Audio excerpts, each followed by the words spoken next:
The following is a special presentation of Extreme E-Speed TV, your new home for everything iRacing and E-Speed.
Welcome to the Coast to Coast Racing League. It is Gambler Motorsports Thursday Night Thunder. I am Travis Piercefield, and we are here at Weedsport Speedway. I'm joined as usual by John Hine tonight. And John, we've got our Thursday night slate of action about to get ready here at Weedsport. Yeah, we sure are. Bullring up in New York. We're going to have some fun, some close racing. Things are going to get tighter than Willie Nelson's headband tonight. And that is going to be a ton of excitement for us. It looks like we've got about 22 cars here set to take on the 358s. Of course, next we'll have the big block modifieds, and then we will conclude our evening with the NASCAR Xfinity Series. So we have our regular Thursday night after last week's exciting mid-season racing action there with the special event. And now we're back to our regular scheduled program here with the small blocks. And it's Joseph Grandy atop the point standings. He hasn't won and pulled into victory lane yet, but consistency, 5 top fives in 6 races is what has him atop our point standings, John. Yeah, and this is a track too that's filled with, I mean, it's a landmine track. That's how I always describe them, because you've got a lot of things here when you run here out of your control. This is something that can derail and really cause you to take a hit in the point. So you want to be aggressive. You want to do well, obviously, but you also want to make sure that you're staying, trying to do your best to stay out of trouble here. And with it being such a small track, like you mentioned, if trouble happens up ahead of you, you're going to have to react very quickly to that action up ahead. But we are moving through here quickly now as we'll move on to our heat race number 1 presented by Flatline Racing Bodies. John, you've got our starting lineup. I do. On the pole from Canada, it's going to be the 397 of Alex Pomerleau. Next to him will be the number 9. That's Brian Lawson. In the next row, good to see him back. It's going to be Daniel Blau in the 17. Next to him will be one of our new guys.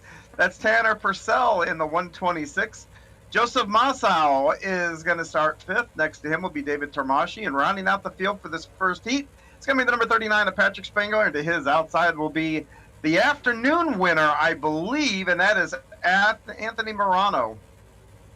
So they'll get lined up here on the front stretch at Weed Sport as we get ready to go. And heat race number 1 will have 8 cars in it. So if I can do any type of math, I would assume we have 3 heats about to get ready to line up here and get us started with these small block modifieds. That is correct. 3 heats, and everybody will make it tonight. So, no need to take any kind of crazy, risks here. And, oh no, we already got some issues here on the front straightaway. Daniel Ball kicked her in reverse. Man, I've done that, Travis, and then it's always a little embarrassing, but it happens to everybody. So we always talk about the horsepower here in the small block modifieds. On a small bull ring like this, does that neutralize some of that less power that you have under the hood? No, not really. Not a track this small. In fact, a little bit later, a couple of seasons ago, I ran the small block against the big blocks, and I think I got a win here, a winner, a second. So, what it eliminates is the tire spin coming out of the corner. You can get a little more aggressive with the throttle in these cars, but as far as lap times, they're not going to be that far off their big brothers here. That'll be coming up a little bit later. Also, one thing I always realize once we start broadcasting here at Weed Sport, that backstretch isn't necessarily straight either. No, it's not. Got a little bit of a curve to it. The backstraight's got scoliosis is what that one boils down to. But we're getting ready to go green right here, right now, get the night started. Pomerleau and Lawson take us to green as they head off into turn number 1 side by side for the first time. Talking about that curved backstretch, that tight turn number 4 is also an issue as that inside wall goes all the way to the exit of that corner. Sure does, and I think everybody in this field at some point in time or another have hit that inside wall with that left front tire, and you've heard me say this many, many times. That wall is still undefeated. Well, undefeated right now is Pomerleau out front, Lawson second, Purcell, the newcomer, running in third. As the front 3 have gotten nose to tail quickly. You got to go back to Daniel Blau. He's trying to hold off Patrick Spangler. They've got some side-by-side action. That's a battle for 5th. Yeah. Oh, contact at the lead. Around they go. It's going to be the 63 of Massau. Oh, and Pomerleau will spin out of it as they're now 3 wide for second. What a start to this one. That's short track racing for you. There's still 3 wide going through 3 and 4 here. It looks like Spangler's got to prevail with Daniel Blau falling in second during that little train there, but Massau is out front. gifted that lead from that melee over there in turn 4. So Tanner Purcell is going to be one that drops to 8, so he's going to be the loser in that incident, as Pomalu was able to keep it going. He very quick. Oh, Spangler goes around from the second spot. That'll move up Blau to second, so a wild start to our Thursday Night Thunder here tonight. Man, is it a full moon? Yeah, I broadcast a GT3 race last night, and it was one of the craziest races I've ever seen. And man, this night starting off much the same. I don't know if I can do this 2 nights in a row. Buckle up, John, because Pomalu's battling back. He's on the inside of Blau now as he's going to try to take over second. Contact, that'll drop him to third, as now Joseph Massau has the lead on the final lap. I got a feeling you're going to be busy tonight, Travis, with these cameras, trying to figure out where to point them. At least, and the checker will go to Massau. At least during the feature events, we'll have caution, so I can at least regroup. It's when they all pile up trying to pick the right guy that's going to keep moving is where the difficulty comes in. Yeah, I don't know whose idea it was to put Weedsport and Darlington on the same night, but I got a feeling we're going to be in for an interesting night for sure. Plenty of fun to come, and speaking of plenty to come, we're going to move on to Langton Mechanical Heat Race number 2, John, and you've got the starting lineup. Once again, on the front row, it's going to be the 513. That's going to be in New York. This is his home. And this cool fact, Jeff Barker has won races here in a Legends car, so this is a hometown track for him. The hometown boy, Jeff Barker, is going to start on the pole. Next to him is going to be the 110 of Kelly Wheeler. Mark Gilbert's going to be starting third. Next to him will be Randy Shreves. Brandon Templeton and Joseph Grandy are going to occupy row number 3. And rounding out your field is going to be the number 7, Missouri's own Bob DeGood. So Barker and Wheeler will lead us to green. As we've got some different paint schemes here from the last time I broadcast. Nice seeing some different colors, some different sponsors on some of these cars. Yeah, and I know as a driver it's fun to bring out different wraps and that, but when I put my broadcast hat on, I always growl because it's like, oh man, I'm too old to remember this stuff. To have to relearn it. That old dog, new tricks kind of stuff. But yeah, a couple new paints out there. Even from last week, actually, with the 17 out there. That's the one that that's the one that stuck out to me as well. That was number 76 in your program last week, number 17 here tonight. 017, I guess, to be official. As that Stephen King Foundation pace car will get set to pull on off. Get ready to go back to racing action here in Langton Mechanical Heat Race number 2. It's Barker Wheeler leading us to green. Green flag will wave, and we're back to heat racing action here on Thursday night. Barker to the inside, Wheeler to the outside. They quickly got single file in that heat race number 1. It didn't really hold back any of the aggression as Barker gets into that inside wall. Yeah, and that's going to stack them all up here. So Barker and Wheeler, our front row, quickly go to the back there as now it's Gilbert out front down the backstretch. Side by side for Shreves and Grandy. That's a battle for second. And Grandy's pretty stout in these. And I'll tell you that here at this track, the top and bottom tend to work. You got to just, back the corner up to get that bottom going. But that bottom will be a factor here tonight. So, but Shreves still trying to use that inside line. Gilbert's got that outside momentum as Shreves will move up in front of Templeton. Templeton quickly now up around the outside of Grandy. He's going to enter his name into that battle for the lead. Yeah, Templeton started on the back row, and he's steadily moved up through the field. He is all over the back of Shreves going through 1 and 2. Well, there he goes. Turns right under him. Look at that. Well, we know how good he is, but watching how well he... Oh! I was going to say, as well as he keeps his car straight through the corners, that has to attribute to the speed he's able to, as he's going to have to try to regroup now at this point. He'll fall back to 4th. Yes, I say it every week. The further sideways, the more yawed out that car is. I know it looks really cool, but the slower you're going to go. So it's Mark Gilbert out front. He's got half a second lead over Joseph Grandy. He's got another half second back to the third place car, Randy Shreves. when Randy has Templeton now all over the back of him again. Templeton using that low line through 3 and 4. As the white flag waves, it's Gilbert out front. He's got some nice space between him and Grandy in second as they're spread out amongst the leaders out of turn number 4. Heat race number 2 goes to Gilbert and the 0-17.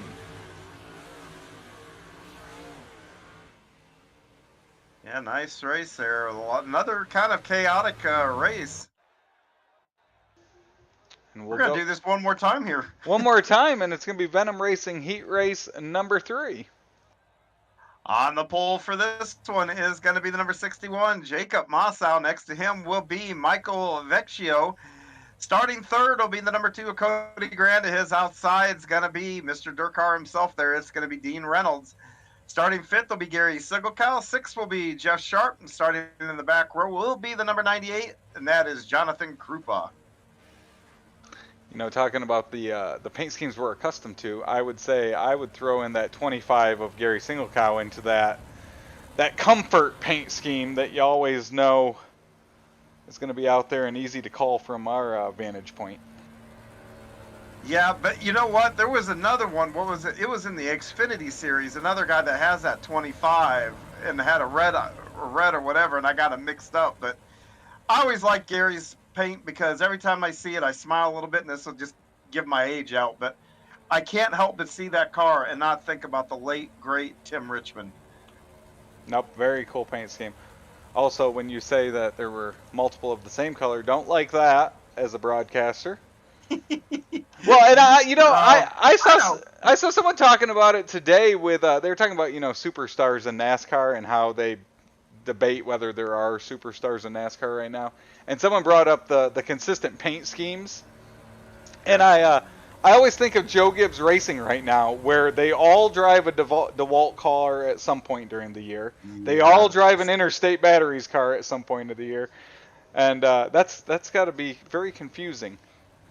As we go green here, it's Mossau out front. He's one half of the Moose gang there of the Mossau clan.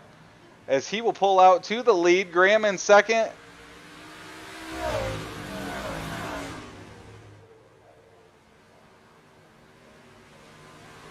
Boy, these guys, this one a little less chaotic than the other. Oh, no, I shouldn't have said anything. Spoke too soon. Spoke too soon, John. It's the 2 of Cody Graham. He's stuck up in the wall. Front of him, that's Michael in the 007, but it's Jacob Mossau out front. He'll take advantage of it. He's got a 2-second lead here, John. It looks like that battle's going to heat up for second, and they're going to have to try to chase down that leader. Yeah, I think the other Mossau grabbed the lead over, after chaos in that, it's either the first or second one here, so history repeating itself. So Gary Sigelkow in that second spot. Dean Reynolds running in third behind him. Krupa was up there. He got into that outside wall that shot him back. As that is now the tightest battle on the track, and it's Jacob Mossau up ahead halfway through here in heat race number 3. As I sit up here with you, Travis, I always try to learn something from, for a little bit later tonight when I climb in that big block, and only thing I can think of is, man, try to miss the big one in your heat race. That's not something you normally say. Just avoid the chaos. Yes, survival. I mean, that's going to be the name of it. So Mossau continues to lead. Dean Reynolds still trying to chase down Sigelkow for second. As he looks to the inside. Contact made. Oh, Dean Reynolds will take over that second spot. He sure did, and immediately opened the gap there over Sigelkow. Now we're getting a good battle here for the 4th position between Krupa and Jeff Sharp. On the final lap, as it's Mossau out ahead, he'll make his way through 3 and 4 for the final time. He will win heat race number 3 as we watch that battle for 4th. Oh, contact made. It's going to be Jeff Sharp will take over 4th. Krupa into 5th. Well, 3 for 3 for exciting heat races, John, to get us started. I know, and guess what? Now we're going to stick them all on the track at once. So, you know what? Normally you probably don't need seatbelts to watch at home, but I would recommend maybe you're going to figure out how to strap yourself down for this one. This is going to get, I think this is going to be fairly wild. As we have a Oswego Speedway intermission, as you see all the cars coming out onto the track, getting some practice in as we get ready for that feature event. You mentioned it, so now we're going to throw them all out there on the track. With all of them out there, what should we see from a racing standpoint and a track surface? What's it going to give them to try to move up through the field and battle for a win? Well, the track is incredibly slick. It's just going to take patience and luck. I mean, you know, even this is a track that will even bite your stronger drivers as well as the guys that struggle. I mean, this is a track that just doesn't discriminate on who it's going to give problems to. Anybody can do it and get themselves in trouble here. So it's just a matter of trying to be in the right spot at the right time. You know, one of the things you can do when you're driving is you can look ahead and you can see battles going. You can see guys leaning on each other. Or maybe you need to give them a little more room, that kind of thought process. You know, back away, give them an extra half a car length or whatever, and let them get it situated. All those things got to be computed. You got to be paying attention to what's not only going around you on the sides, but out your front, out your front there. And like I said, you can see trouble brewing, and maybe change a lane, maybe where you can avoid it if something happens, that kind of stuff. But man, since you're you mentioned earlier though, since you're the marketing guru, the changing the paints and all that, and then as this thing wraps up. No, excuse me. But as a sponsor, I'm wondering if that hurts or helps having those multiple cars. I mean, I'm wondering how much, because I've seen it where all three cars have run a DeWalt paint scheme. I'm wondering how much does that really benefit the sponsor? If you got one that's up front, it would probably serve. But I guess we'll have to hold that for another moment because they're lining them up now. As we will get ready for our small block modified feature event, we'll move on to the Super Dirt Car Series starting lineup. On the pole, it's going to be the number 63 of Joseph Massau. Next to him in that new paint we were just talking about, that's going to be the 017 of Mark Gilbert. Jacob Massau is going to follow. I don't know if it's his dad or his brother, but I suppose we could ask if one of these guys make it to the podium here. Next to him will be Daniel Blau in the other 17. How about this? We got two Massaus on the front row, or on the front side. Then we got two 17s on the outside in the front two rows. Got our work cut out for us, Travis. Then the 518 of Joseph Grandy. And sixth will be Dean Reynolds. Starting seventh will be Alex Palmerloo. Next to him will be Randy Shreves. Then Gary Sickelkow and Brian Lawson will occupy row number 5. Row number 6 is going to have Brandon Templeton and Jeff Sharp. Row 7, David Termasci and Bob DeGood. Row number 8 is going to have Jonathan Krupa, Anthony Morano. Kelly Wheeler and Cody Graham are going to be the occupants of row number 9. Starting in row number 10, it's going to be Tanner Purcell and Jeff Barker. Michael Vecchio and Patrick Spangler are going to round out your field here tonight. So we will get lined up, ready to go here from Weed Sport. As the lights are off, that Stephen King Foundation pace car. As we have our Venom Racing Small Block Modifieds about to get their feature event underway here for this Thursday night. Massau Gilbert will line us up. That's Joseph Massau on the front row. 30 laps around Weed Sport Speedway as we get ready. Venom Racing Small Block Modifieds are green on Thursday night. The Massaus will move up through that inside line, but Gilbert will battle and hang tough, leading that outside line. They all make it through 1 and 2, clean and green here as they go now into 3 and 4. Once again, like I said, tight as Willie Nelson's headband. They're going to make it through 3 and the smoke too soon. We got one around there in 4. No caution. Staying green so far. They'll head down the backstretch. Looks like we are back to it as Grandy runs out of space coming out of turn number 4. More contact made. And John, so far this tight little track is living up to expectations as we're 3 laps in. Yeah, just not a whole lot of room to operate. You've got to really hold your line. You know, switching lanes and stuff like that, it's really hard to do here. And really, John, about fifth on back, starting with Dean Reynolds, Templeton, and then Blau. Some great racing back there, side-by-side movement all over the place, trying to move up into that top 5. Yeah, that's the proverbial hornet's nest right there where you were talking about. And with Reynolds and Blau, I mean, we got a caution. Oh, we got a couple cars around over there in turn 4. We'll take a look at that replay. It looks like David Tamachi involved in this one.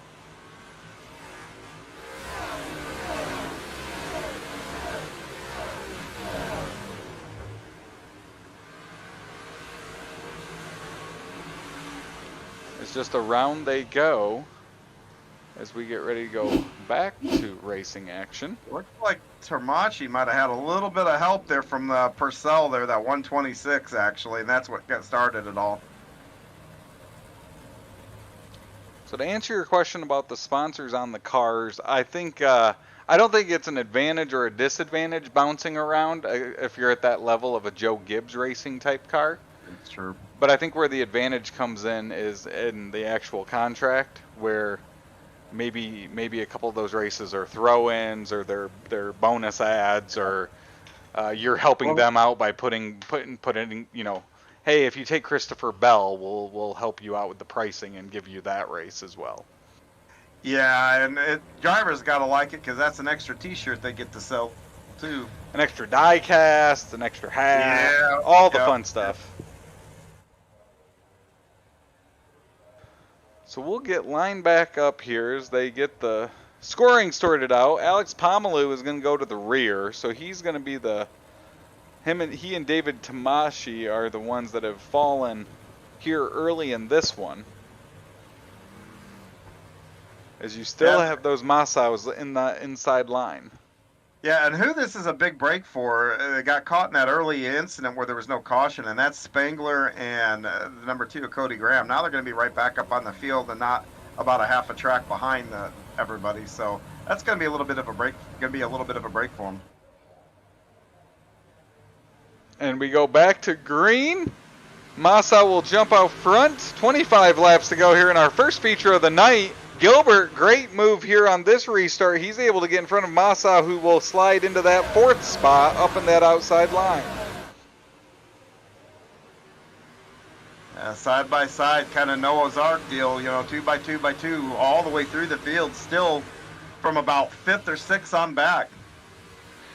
Dean Reynolds leads that charge. He has Templeton to his inside. Behind him, Blau trying to hold off Brian Lawson. As Dean Reynolds goes there, Grandy looking to the inside of Mark Gilbert. That's a battle for second. And Grandy is really hooked up on the bottom there. He's backing his corners up really well, and he's getting great runs off the corner. As that front group of 5 has tightened up, you have Massa to the outside. Blau will go by him. He's got Templeton down to his inside. And just like that heat race, John, Templeton trying to use that inside line to move up through the field. Well, he's gotten himself up to 3rd. It kind of looks like up high in 1 and 2 is maybe just got a little bit of advantage, but down low in 3 and 4, it looks almost even. So that's a good thing for Templeton if he's trying to use that line there.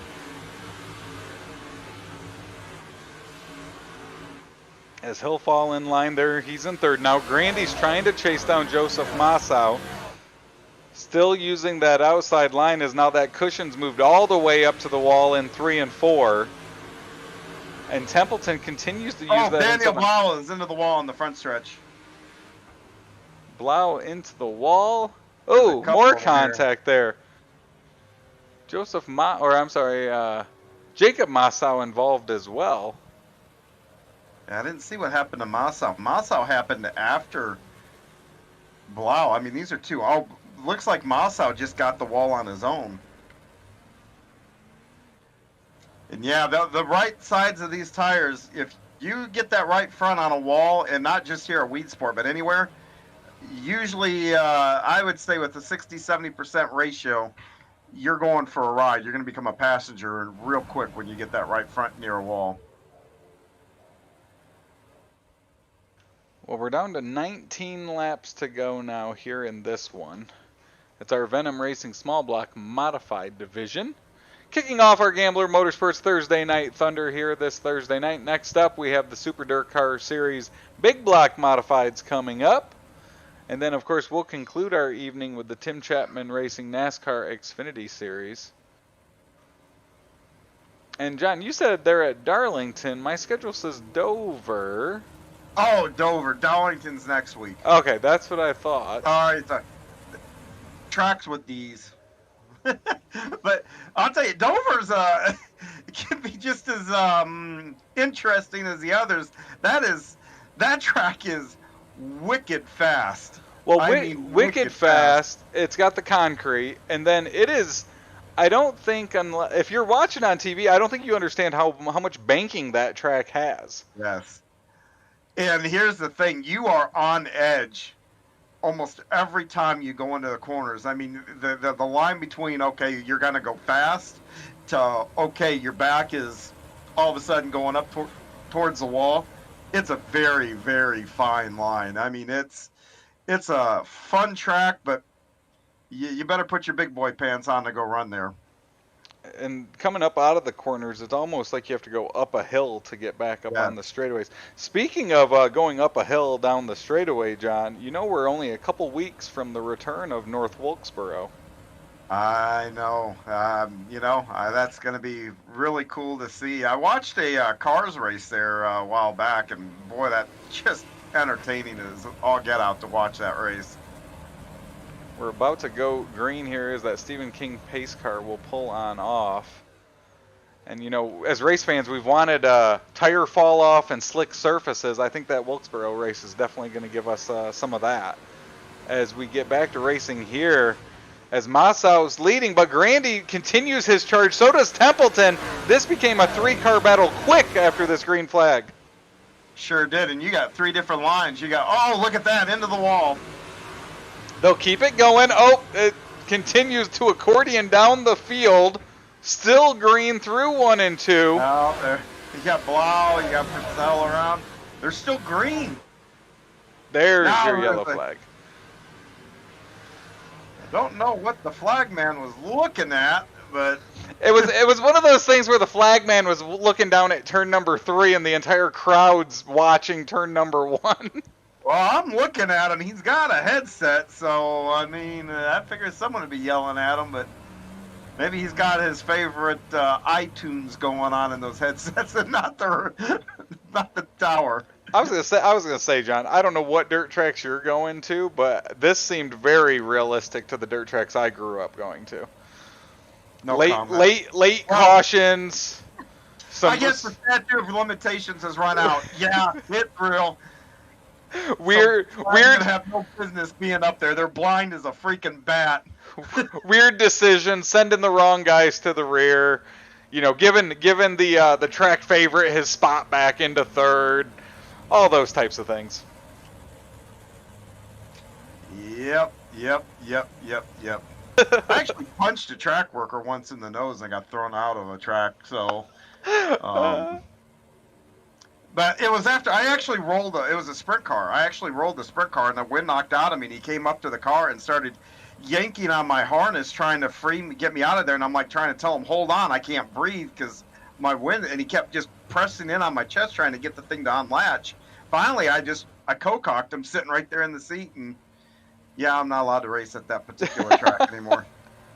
Well, one thing that did happen before that long pause, before that caution, was Grandy and Templeton both got by Jacob Massau. Joseph. So Joseph's going to restart third. Grandy's going to be your new leader.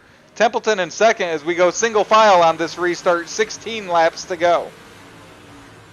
Yeah, Grandy made a really aggressive move to get that lead. He wasn't quite clear and kind of pinched Massau into the wall a little bit. We'll see if Massau can recover and get back up there and get that lead back. Dean Reynolds has now moved up into that 4th spot. He's had a good run tonight as he's been part of that group that has been racing very tight all night long. As now Shreves has fallen back into the clutches of Brian Lawson. Lawson's looking to move up into the 6th spot.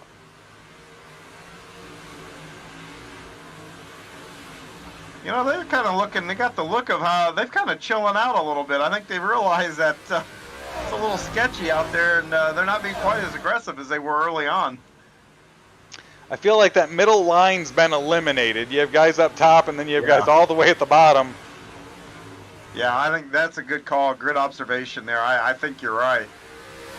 And the thing is, even though the bottom's there, not all guys can run the bottom. I'm one of those guys that struggles on the bottom, and I can rip the lip pretty good. And it always ticks me off when I'm up there, and I just feel like, I'm getting it, and somebody just drives right on by me on the bottom, and I struggle down there, and it's frustrating. But guys that can do it, my hat's off to them. Well, one guy that can is that Brandon Templeton machine. He continues to use that low line. Now Grandy will jump down in front of him through 1 and 2, and it looks like that may play into the advantage. Yeah, no. Templeton kind of forces them in there. Oh, contact! Oh, that was not completely kosher there. As there's more contact. Wow. I'm going to tell you right now, there's 2 drivers that are not going to exchange Christmas cards. Are you still on the competition committee there, John? I'm still the director of competition, yeah. Okay, good to know. Yeah. I'm not going to comment any further, but yeah, and and the thing is, things happen in car, and it's so hard to kind of keep your head about things from time to time because everybody at some point has maybe apologized for something, then gotten out of the car, then realized, oh my God, I wasn't at fault, and then everybody, myself included, have been mad. I mean, just seeing red at a driver, get out of the car and look at it and go, ooh, that was my fault.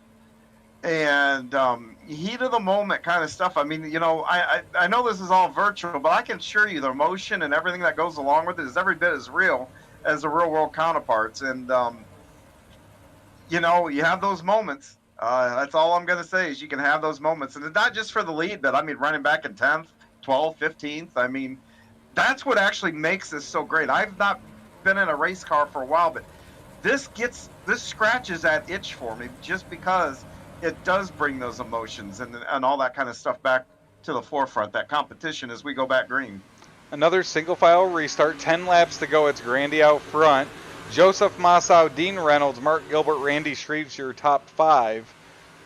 As we go back to racing action, and that single file restart again gets us stretched out and gets them through first lap here, as now we're single digits, 9 laps to go. And John, speaking of that, and caution comes back out. This one looks like Tanner Purcell, some issues. After the Dover race on Monday, John, I was driving home listening to NASCAR radio on Sirius XM, and they were obviously talking about Ross Chastain. Yes. And I was the don't give a tour. Well, but I was thinking about it where if obviously they can hear the in-car radios. Yeah. He has this reputation, but I was thinking if these guys had their radios opened up where other drivers, which I mean you could technically if you wanted to, but other drivers knew what they were saying about them, there would probably be that same type of frustrations with drivers or thoughts on guys or not. Well, unlike those guys, those guys actually are on a driver's only text chain. And believe me, things get said and discussed and straight out called out in that text. I've seen a few of them. So after a race, there's a lot of that stuff going back and forth on the plane rides home. And yeah, I think it would be interesting. But yeah, I assure you, they're well aware. And the thing with Chastain and I don't know if it's because NASCAR, and all the money that sponsors, because, sponsors don't want their drivers going out and punching anybody in the nose anymore. I just can't believe somebody hasn't whooped his butt. I mean, that's the only way that I can say it. I can't believe somebody hasn't just went all Matt Kenseth and just pile driven him into a wall somewhere. Well, and you saw, I think one of the things with it, though, is he's gone after guys that have more to lose than he has. Where like Larson the other day, like he's going to be running up front the rest of the year, why get into that? Similar to what Denny Hamlin had last year with him as the green flag comes out. But like always, it's going to come to a head at some point, and whether it's at Martinsville or one of those high-pressure tracks, it's going to be fun for all the fans to watch it happen. Yes. Yes. And you notice the one guy he won't mess with is a guy like Kevin Harvick, because Harvick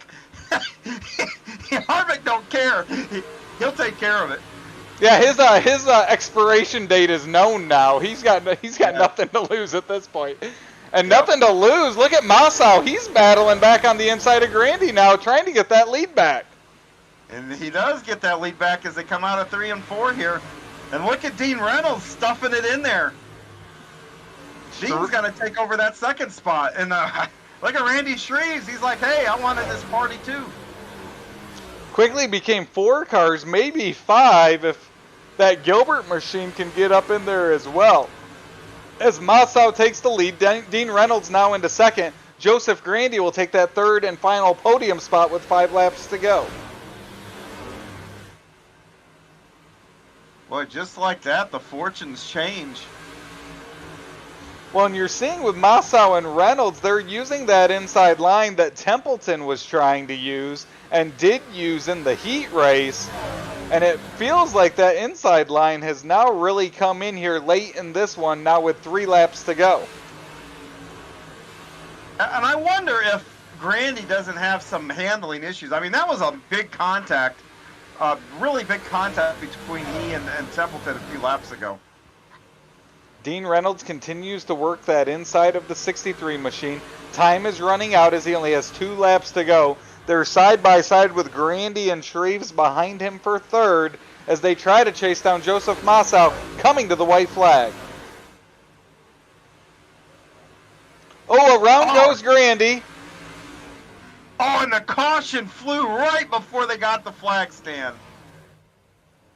So the 6th caution will come out. Wow, I mean, that leader was, I don't know, 5 feet, 6 feet before that flag stand, and at that speed, I mean, you're talking a fraction of a second. Wow. Dean Reynolds right now has got to be licking his chops. Well, and also thinking about this this Wheat Sport track, and I don't know if it's for sure, but that flagman seems a little bit further down towards turn 1. Yes. Than turn number 4 there. So it's almost like a mini Talladega type situation where that extra few feet may have been the difference. Yep, I will agree 100%. And that's going to put us into a green-white checker scenario after Grandy had that contact with the inside wall and got himself turned around. You know, whether it be iRacing, whether it be C2C, NASCAR, whatever, we all know what happens on green-white checkers. Guys lose their minds. This should be fun. Well, we'll go green-white checkered to finish this one up as our Venom Racing Small Block Modifieds here on Gambler Motorsports Thursday Night Thunder gets us underway. As we look to wrap things up here from the small blocks at Weed Sport. Any picks here as we get to go back to green here? Oh, heck no. It's anybody's race. Well, the aggression turns up. Single file restart. Dean Reynolds in that second spot. Massau will take the green flag.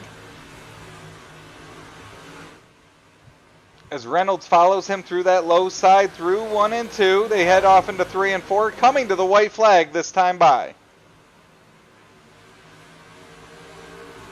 1 to go here, and Dean's got just a couple more corners to try to make this thing work here. Massau's able to hold on coming out of turn number 2. Dean will try one final time to the outside through 3 and 4. It will not be enough as it will be Joseph Massau, our winner at Weed Sport. Reynolds second. Gilbert will take third. And an exciting start to our Thursday night there, John. That's a good way to put it. Sure. Yeah, it was definitely unpredictable. We'll go with that. Unpredictable, and that's what makes racing fun. So Massau will pull it up on the hill there on the infield. Dean Reynolds in second. And, of course, Mark Gilbert will take third. We'll talk to our 3 podium finishers here momentarily.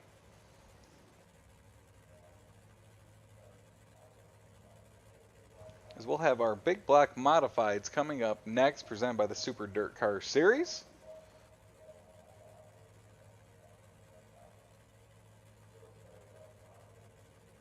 And we'll get it started, John. I'll throw it over to you. You have our second place finisher, Dean Reynolds. Going on, Travis? Hey, Dean, this is John, man. Hey, you're stuck with me on this interview, so gotta help you. John, no, we haven't talked enough today.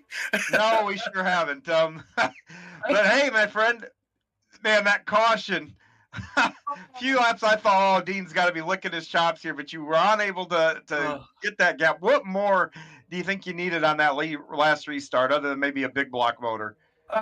The restarts always get you 1 or 2 laps. It does, because you can control where you're going, and I really didn't get a good run off too. I already had in my head I was going to sail it in 3 and 4 because I knew Joseph was going to let off the gas and protect the bottom, because I think that last yellow, he got lucky because he gave up the bottom and I was under him, and I think I was ready to take the lead, and it is what it is. The yellow, I don't know why it came out, because we were already past the start-finish line, but it was a woulda, coulda, shoulda. I mean, I wanted to race him clean. I didn't touch him even as close as I was. I don't do that. And, I wanted to win it the way you want to win it, with pride, and he earned it. I mean, he didn't make a mistake. Yeah, the yellow fell the right way. I've won races that way, lost races that way, so you can't fault him. He earned the win, and, we'll take the second and now crack a beer because I got to go watch the other one. Well, I was going to say, you can always come up here and hang out with Travis. I'm going down and getting in the car. So, but anyway, I'll tell you, Dean, real quick, this was a really unpredictable race up front. A lot of chaos. From your viewpoint, what goes through your mind at a place like this? That edge is right there, all the way through. So how did you approach this feature, just real quick here? Well, we were talking about that.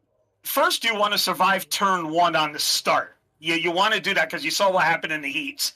Some guys get a little overzealous, and a lot of guys are on the brake going into turn 1. But I tell you what, I used to hate Weed Sport, John, but man, it is turned into a awesome. Whether it's a big block or 358, it's an awesome track. Now, this is a little different because the track didn't reset for the first heat. Yeah. Normally resets for 15%. So that, I think, took my groove away because I'm an outside guy. I'm like you. I go right to the top and let her rip and let her eat.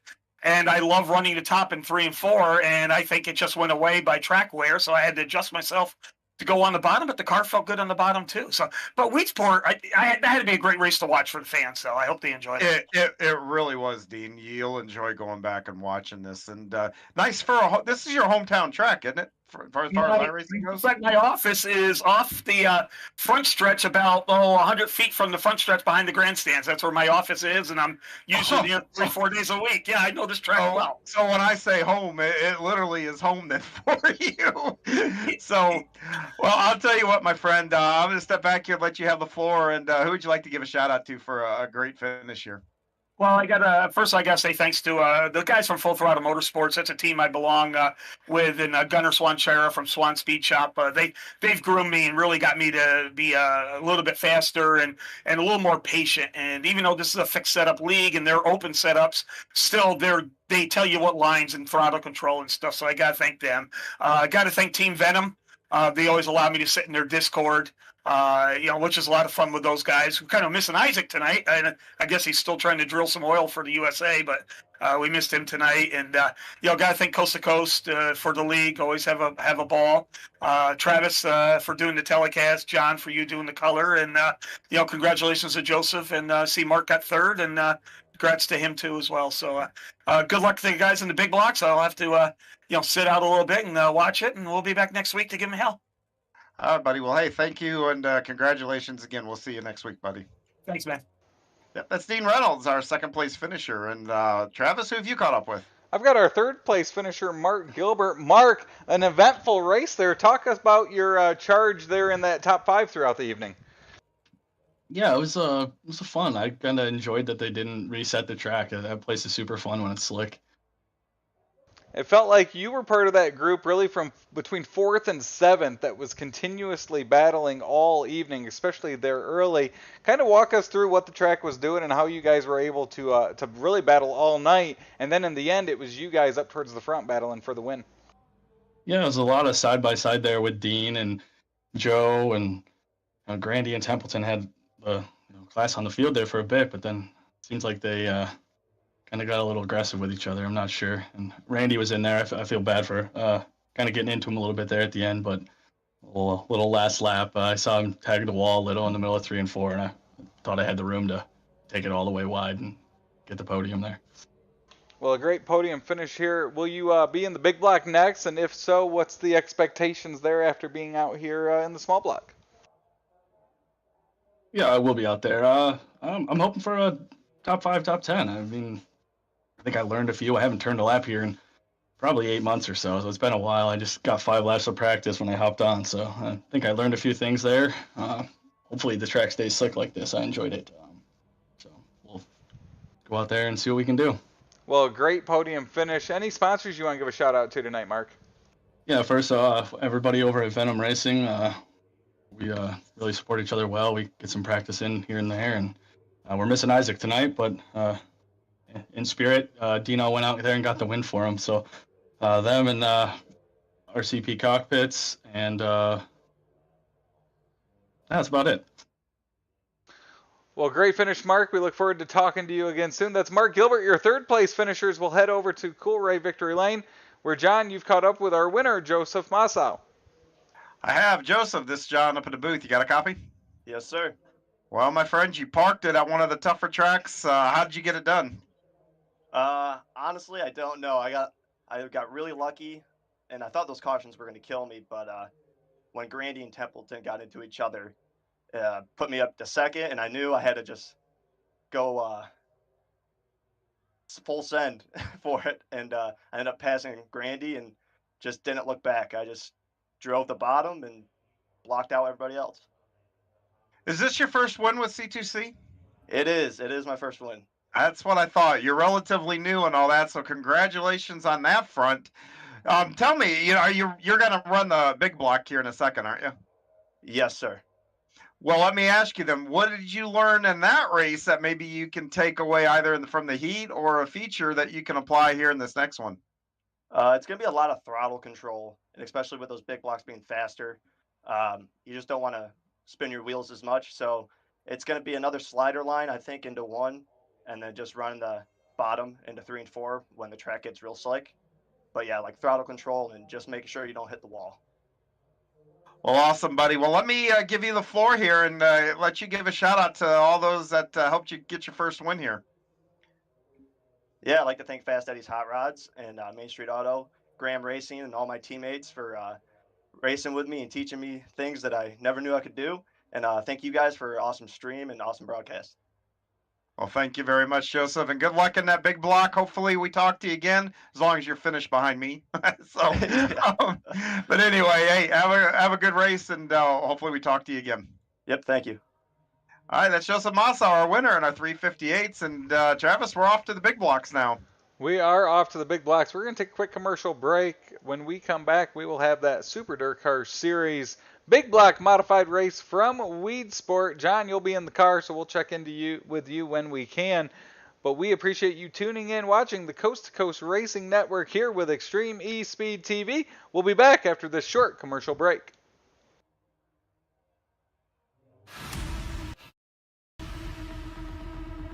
Before they go fast and start the power slide, we salute you with the big blocks 4 wide. The crowd-pounding, earth-shaking, window-rattling feat of the Northeast. It's the Big Block Modified Super Dirt Car Series.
Well, good evening, everybody. Welcome to our weekly race chat. Adam Ross and Clinton Jeffrey are live and interactive every Tuesday night. Rivals Race Chat is your home for race discussion, debate, news, interviews, and more. They'll even take your questions and comments live on the air and talk to some of the newsmakers each week. Tune in every Tuesday night at 8 p.m. on GeForce TV.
Lucy Olson, talented sophomore.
Welcome back to the Coast to Coast Racing League. We are back at Weed Sport, and we have our Super Dirt Car Series Big Block Modifieds getting ready to go to racing action.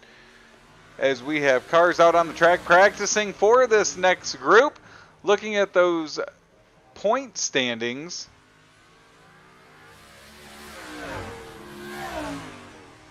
Of course, the point standings presented by Sim Racer Hub here on the Tim Chapman pre-race show. We'll pull up those Big Block Modified point standings here as we come into tonight. Joseph Grandy is your points leader, just like he was with the small block coming into tonight. Big block, though, he does come in with 3 top 5s, 5 top 10s, and 2 wins in 6 races. Patrick Spangler, Dean Reynolds, Isaac Salas also all with victories this year. And that points lead is only 3 points for Grandy in front of Patrick Spangler. So we will get ready to go as they finish up their practice session. We'll head off into heat race number 1. Of course, heat race number 1 presented by Flatline Racing Bodies. And as they grid out on the track, we'll take a look at that starting lineup. Row number 1, it's Jeff Barker next to Cody Graham. Row number 2, Alex Pomeloy alongside Mark Gilbert. He had a podium finish with the small block earlier tonight. Jonathan Krupa in 5th, Anthony Morano 6th, and Kelly Wheeler in 7th. So they get lined up here quickly on that front stretch. As 7 cars will line up here in Langton Mechanical Heat Race number 1. I'm sorry, Flatline Racing Bodies Heat Race number 1. Langton Mechanical Heat Race number 2 is next.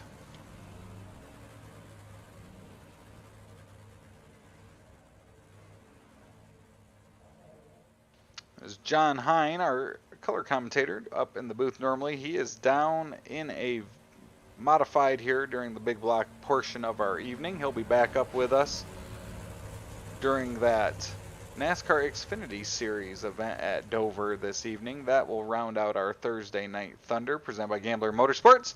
Out of turn number 4 they come. It's Graham Barker leading us to green. Green flag waves. Good start for Graham on that outside. He has Gilbert behind him in that 017.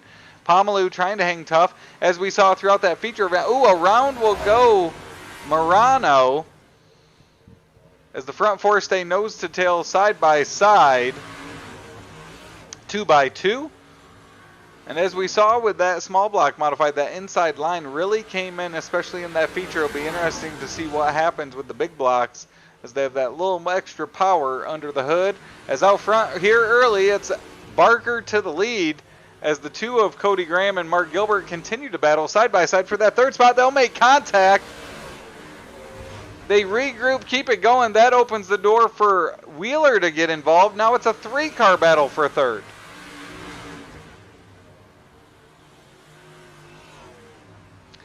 Gilbert's able to take over that 3rd spot as the 2 of Graham falls in line. He's got Graham behind him now. As they battle for that position, Jeff Barker's trying to hold off Alex Pomeloy up front. Pomeloy using that inside line. Barker uses that outside line. Pomeloy will take it over on the exit of turn number 4 and put some space between he and Barker. Barker had not the most ideal turns 3 and 4 there.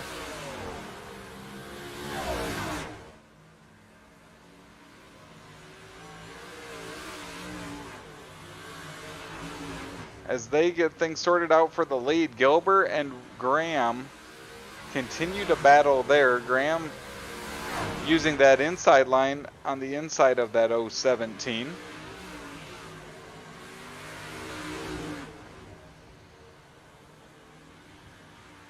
As Wheeler watches on, it's still Pomeloy out front. Checkered flag will come out for Pomeloy, and he will win our Flatline Racing Bodies heat race number 1 at Weed Sport. Barker 2nd, Graham 3rd, Gilbert will end up 4th.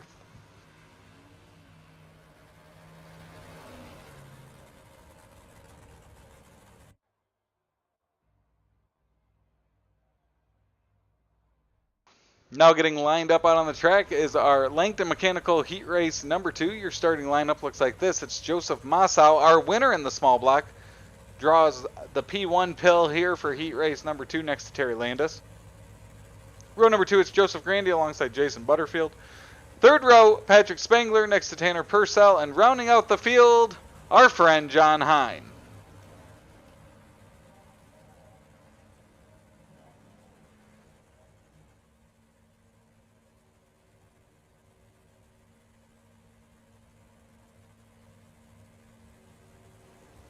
So we'll get ready to go back to racing action. Massau, Landis, Grandy, Butterfield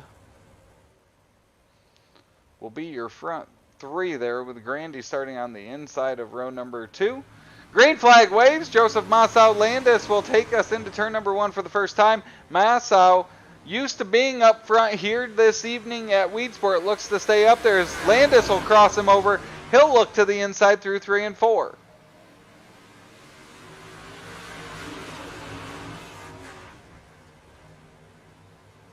Contact made as it looked like Landis had issues. Up and over he goes. Spangler, Grandy all involved.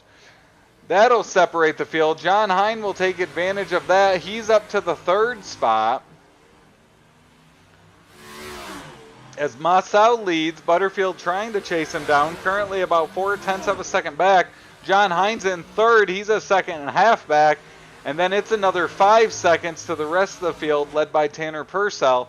But Butterfield is quickly closing that gap on Massau down the backstretch, coming to 4 to go.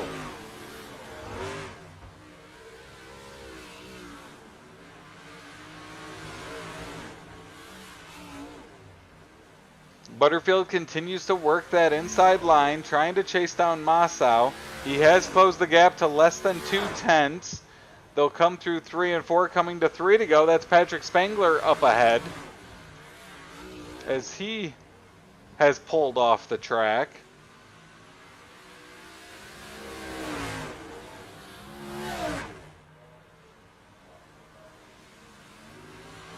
Butterfield continues to try to work on Massau, unable to make a move as of yet.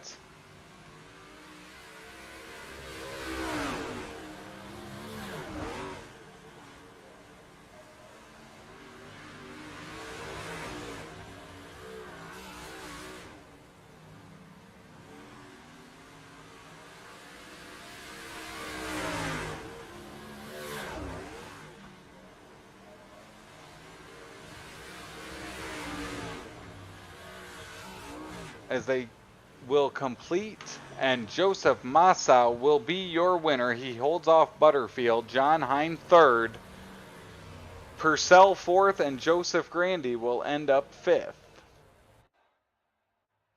As we'll move on to our Venom Racing Heat Race number 3. They're going to line up like this. Row number 1, Michael Ferchio next to Randy Shreves. Jacob Massau in 3rd. Connor Ross 4th. 3rd row, Dylan Kinsey next to Jeff Sharp. And rounding out heat race number 3, it's going to be Brian Lawson. As they get rolling off with that Stephen King Foundation pace car up ahead.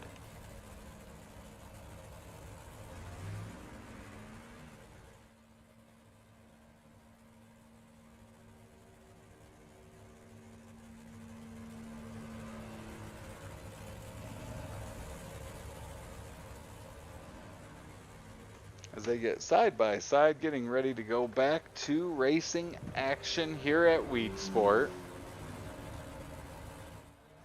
Vasillo and Ross will get ready. They will lead us back to green. Green flag waves, and we're back to racing at Weedsport.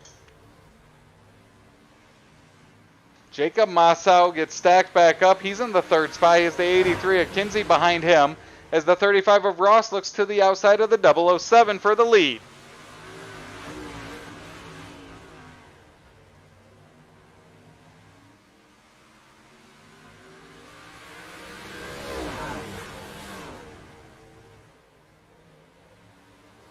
Massau now up to the inside of Ross. It's a 3-car battle for the lead, as the 007 machine holds on as of now, as Ross has Massau all over the inside of him. They'll continue to battle for 2nd as they trade that back and forth. The 83 of Kinsey watches on from 4th.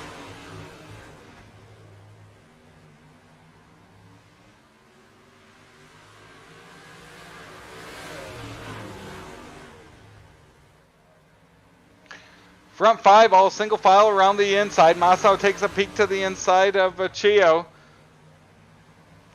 Unable to make the pass. Masao has a run off of turn number 2, though, as he continues to work him over. The front 4 have separated.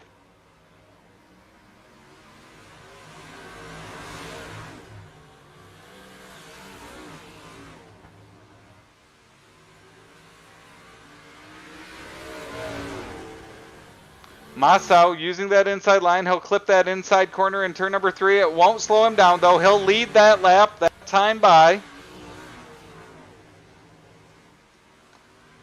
As we have 2 laps to go, less than 2 laps to go. Masao is in the lead as Ross now looks under. It's a 3-car battle for the lead. Masao will take it as the white flag waves here at Weedsport. Oh, the 007 machine gets into him. Around he goes. That will give the lead to Connor Ross out front. And he will coast to victory through 3 and 4. Your winner, Connor Ross. As contact at the lead sends Jacob Masao to 5th. As we will move on to our 4th heat race presented by Mauer Farm Management.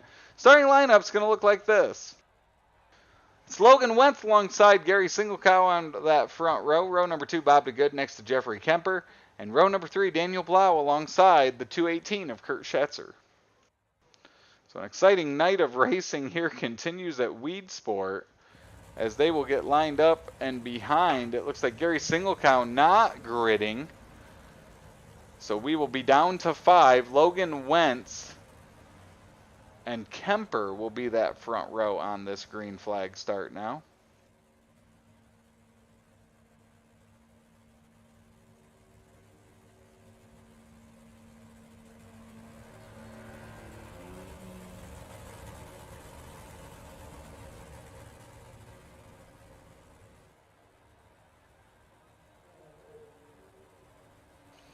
They will bring out the green flag, and our 4th and final heat race of the night will go green.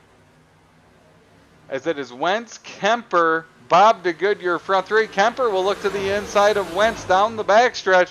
They'll fall back in line as the front 2 are using that outside line. Contact back in the pack. Bob DeGood and Blau will make contact. Up front, Kemper now looking to the inside of Wentz.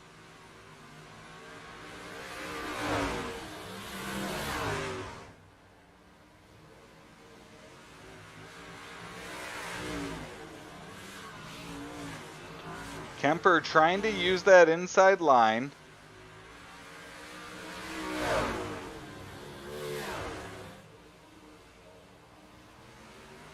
As he continues to work over that Wentz machine, unable to make the pass as of yet.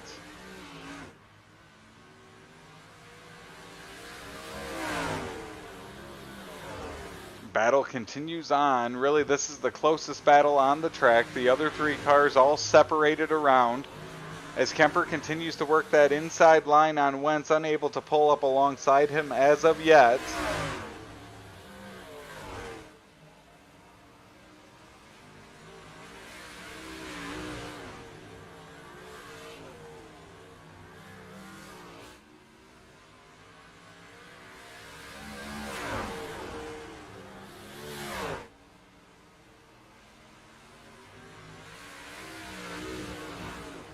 As now Wentz has put space between he and Kemper. So our tightest battle here on the track has now been stretched out.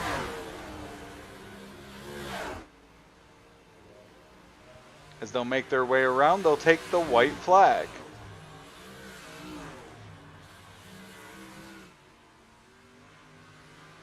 Down the backstretch for the final time, it's going to be Logan Wentz through 3 and 4. He will win Mauer Farm Management Heat Race number 4 here at Weedsport.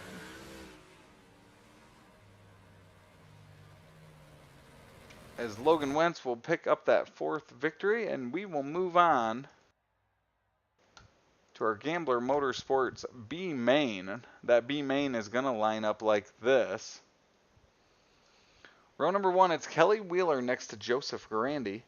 3rd is going to be Jacob Masao alongside Kurt Schatzer, Jonathan Krupa alongside Terry Landis. Randy Shreves next to Gary Singlecow, Anthony Morano alongside Patrick Spangler, and rounding out the field in 11th will be the Jeff Sharp machine.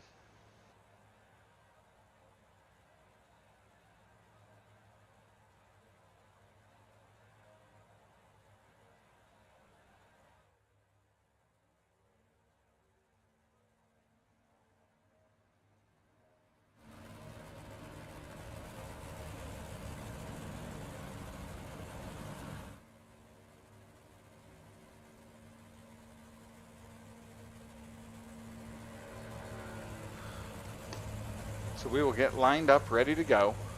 Here are our B main event. As it will be Wheeler, Grandy Massow, Jacob Massow, and Kurt Schatzer.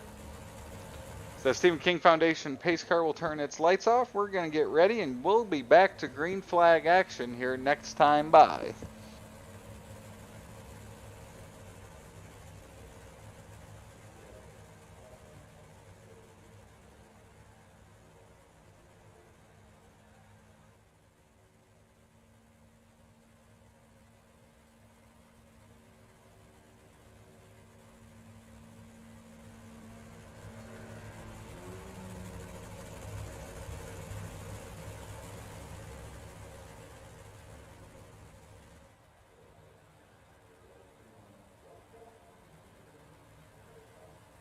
Out of turn number 4, we will go green. Gambler Motorsports B main is underway.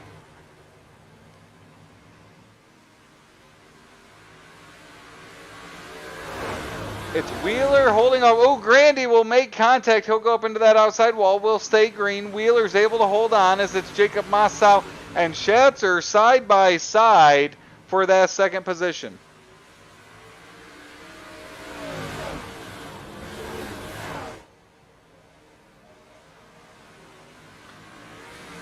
Wheeler now continues to lead. Schatzer trying to chase him down. Massow will fall into that third spot. As the front three have broken away out front. Patrick Spangler's back in that 6th spot. He's trying to make his way up through the field. Landis will make contact with that inside wall in 4. Some housekeeping. Gary Singlecow and Jeff Sharp did not grid for this B main. So Patrick Spangler now into that 5th spot as he leads that group of cars. Out front it's still Kelly Wheeler. He leads Schatzer and Massow behind him.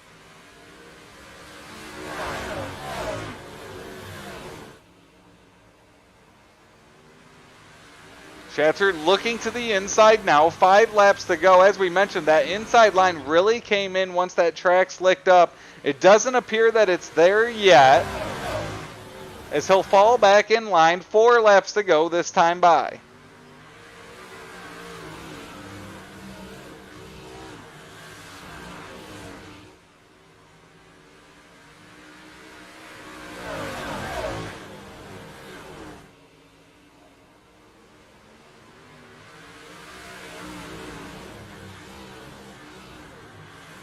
Now Massow's to the inside of Schatzer as Schatzer continues to try to make up ground on Wheeler out front.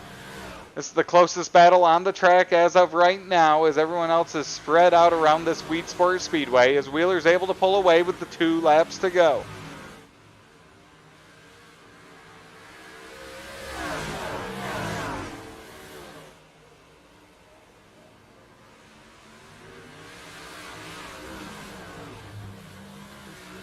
White flag waves for Kelly Wheeler trying to hold off Kurt Schatzer.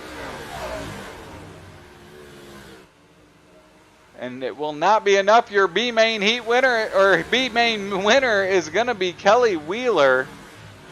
Schatzer second, Jacob Massow third, Joseph Grandy fourth, Patrick Spangler your top 5. Spangler up 5 spots from his 10th place starting spot to move into a top 5 finish. And with that, we'll move on to our Oswego Speedway race intermission.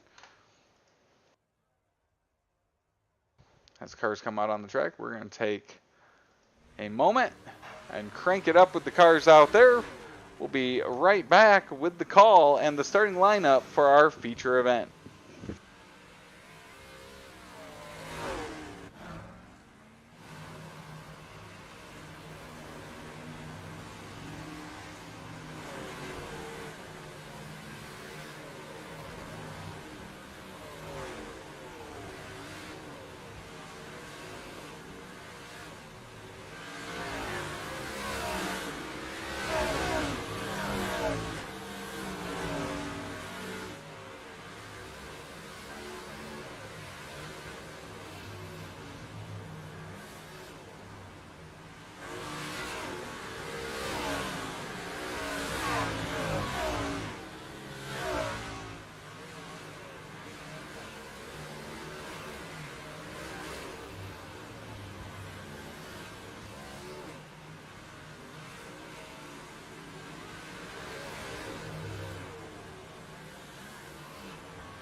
And with that, we will get gridded here for tonight's starting lineup here with the Big Block Modifieds presented by Super Dirt Car Series.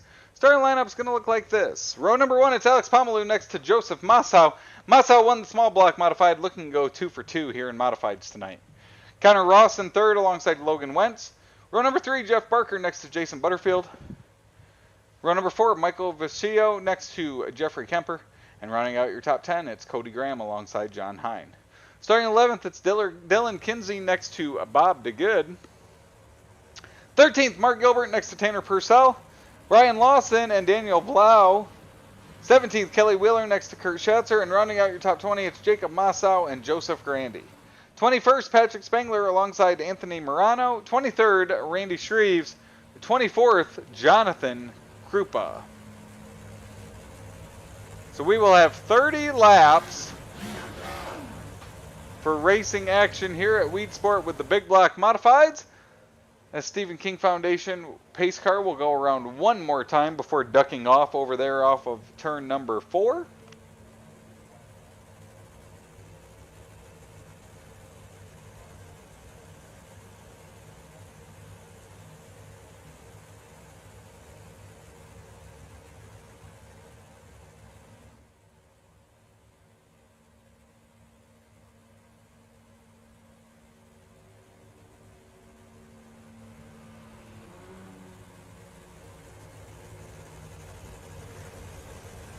As they go 2 by 2 through 3 and 4 for the final time before the green flag will fly. 30 laps will make up this feature event for the Big Block Modifieds. Alex Pomeluh, Joseph Massau, green flag. Oh, trouble right at the start. Caution flag will come out. It looks like Bob DeGood involved, John Hine involved. Things did not go as planned, as we'll take a look at that. It looked like Michael Vecchio involved as well, as we'll take a look.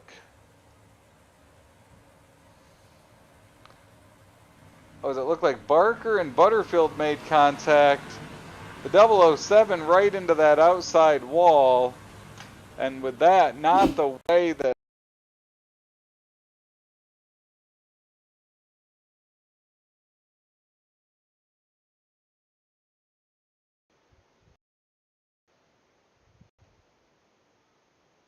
as we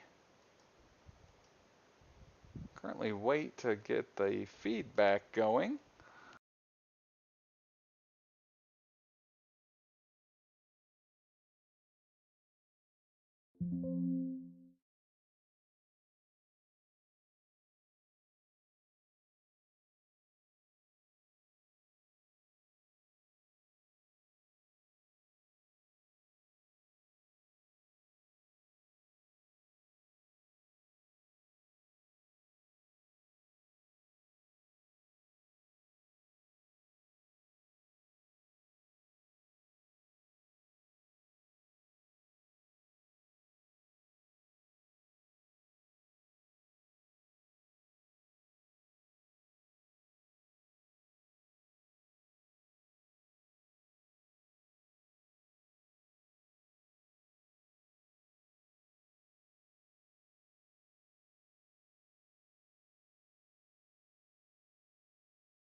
We apologize for that as we are back up.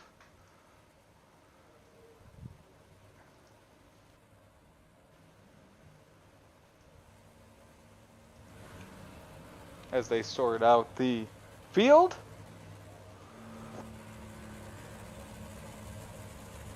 So troubles here early in the big block modified.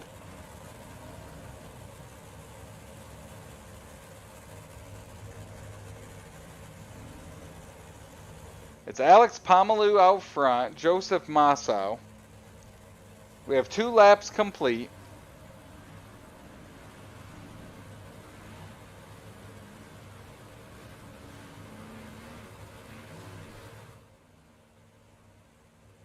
They will get back double file restart here.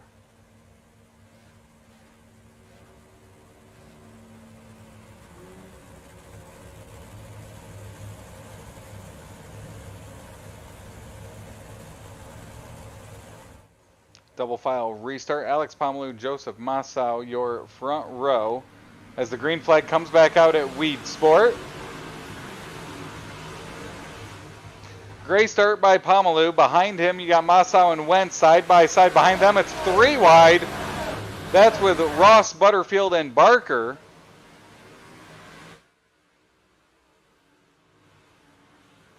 Great racing action throughout as we work lap number 5. Even with the double file restart, they're still back to green flag action and counting down the laps.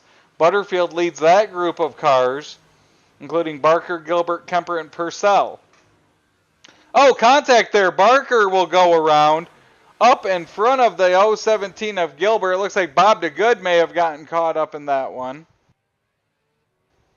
And the caution flag will wave.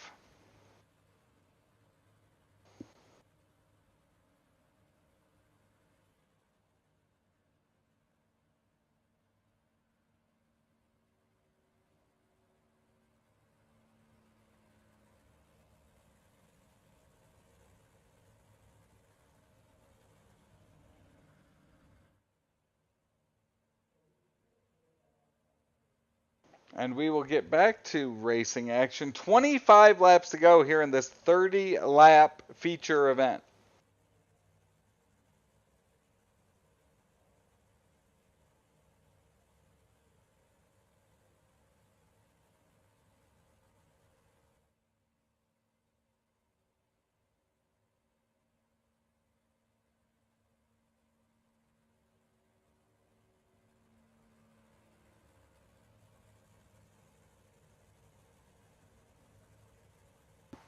As they will get lined back up, Alex Pomalu continues to lead Massow in that second spot.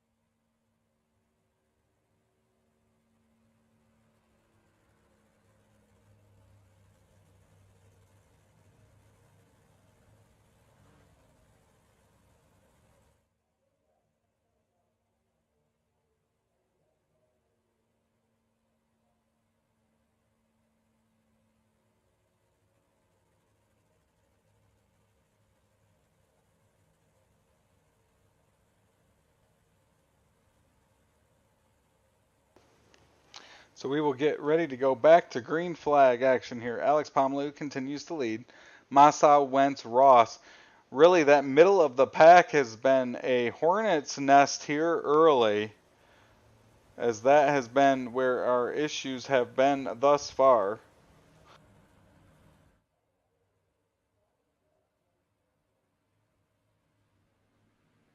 Green flag waves, and Alex Pomalu takes us back to green flag racing action. 24 laps to go. 397 to the lead. Great battles throughout. You see Purcell, Kemper, Graham all battling for position. That side-by-side action starts about 5th place on back.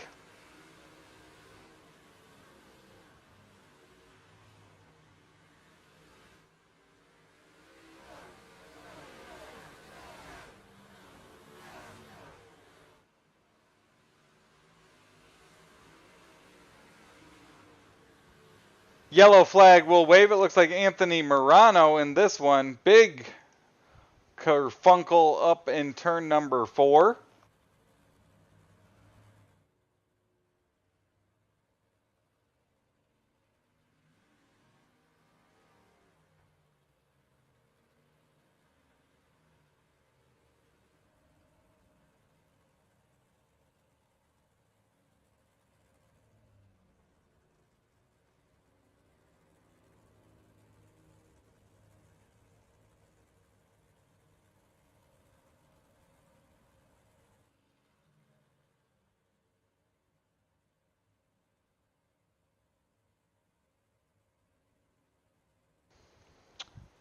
As we get prepared to go back to racing action.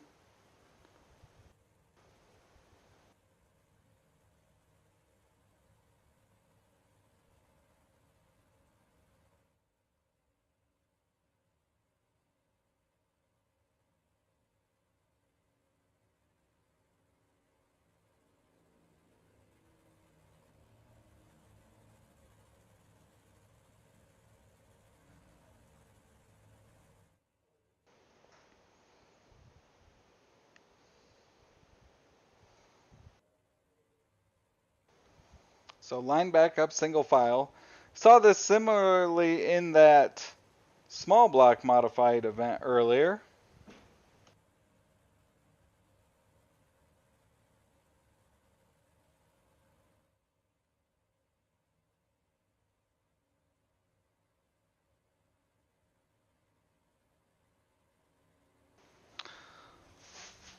So we will get ready to go back. Lights are off that Stephen King Foundation pace car.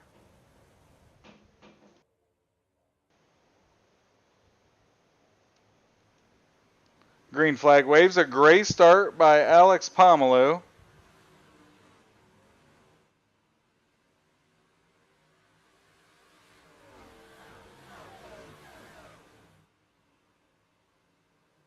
See, side-by-side action is now Massau trying to look to the inside of Wentz, unable to make up any ground there as of yet. Ross now looking to the inside of Massau as we've got 20 laps to go. We're a third of the way through this race now as Butterfield looks to the middle. Take a look back at our color commentator, John Hine. He currently runs in the 20th position, 21st position. Oh, and right in front of him, Bob DeGood, Grandy, 007, Shreves. More chaos out on this Weed Sport track.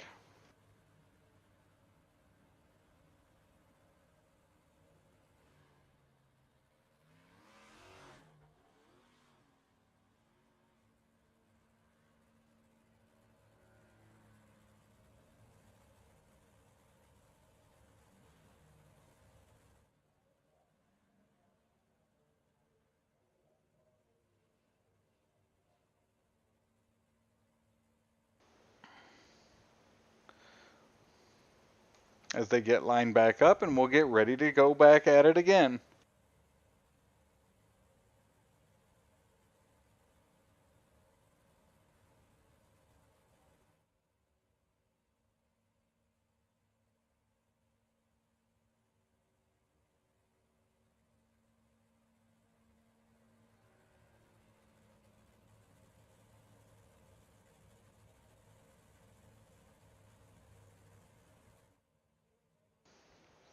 And we will get back to it here now with only 19 laps to go. You can definitely tell the passing at a premium here tonight at Weed Sport makes it tough to make it through the corners. There's been a lot of leaning on each other, and sometimes that leads to more contact than wanted or needed. But we will get back to racing action. Should be a single file restart here. Saw them do this similarly with the small block modifieds. So Alex Pomeloy will wind it up, come out of turn number 4. Green flag will wave. We're back to racing action. Another good start for Pomeloy. Massau trying to hold off Connor Ross. That's a battle for third.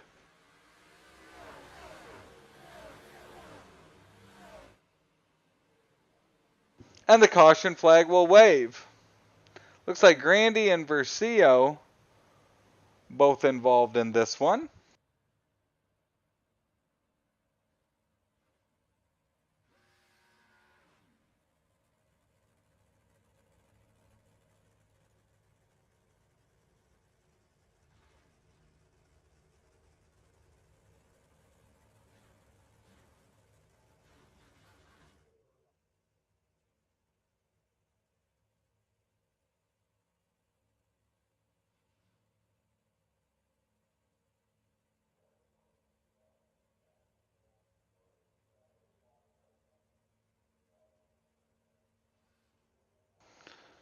As they wait for that Stephen King Foundation pace car to get in front. And we will wait to go back to green.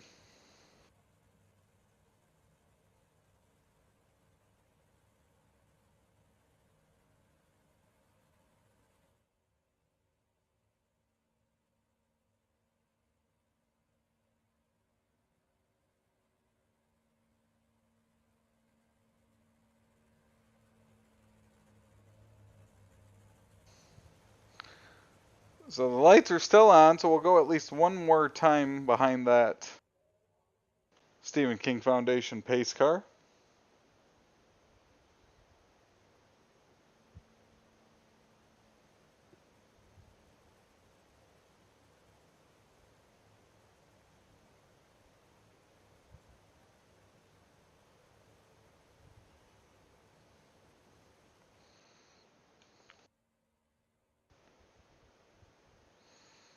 As we will get ready to go back to green flag racing action here, down to 18 laps to go.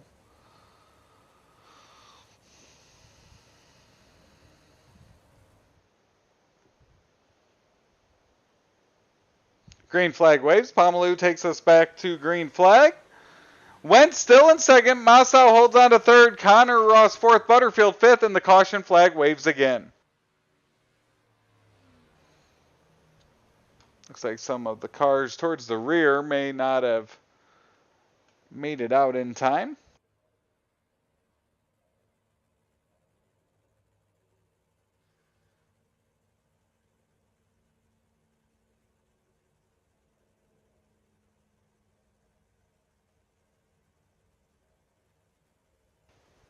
As they will wait for that pace car to make its way around again.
So we'll see if the lights go off that Stephen King Foundation pace car this time by, and they do.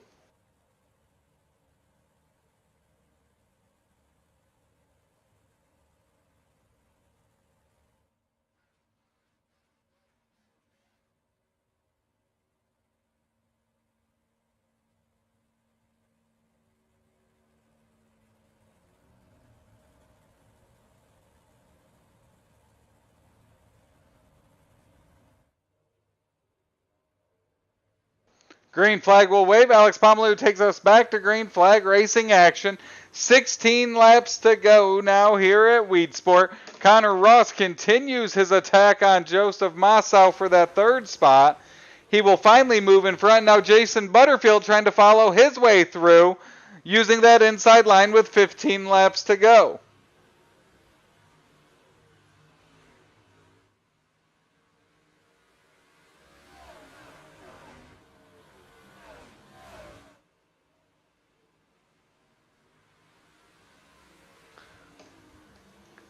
Butterfield will now drop back as the caution flag comes out. It looks like Randy Shreves this one. 14 now laps to go.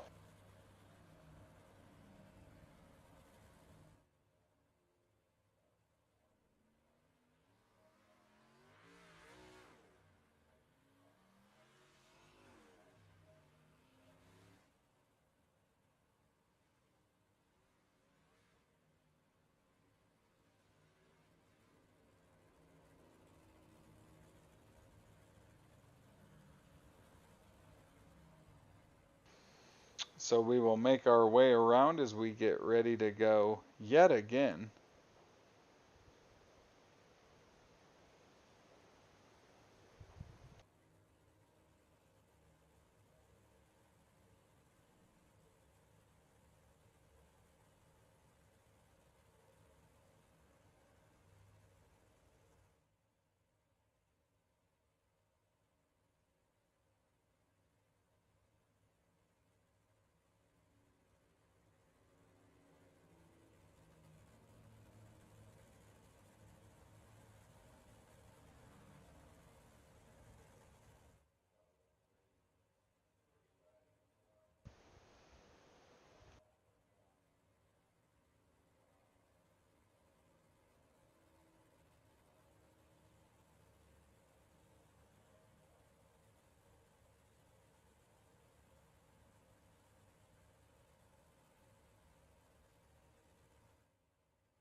So the lights are off that pace car.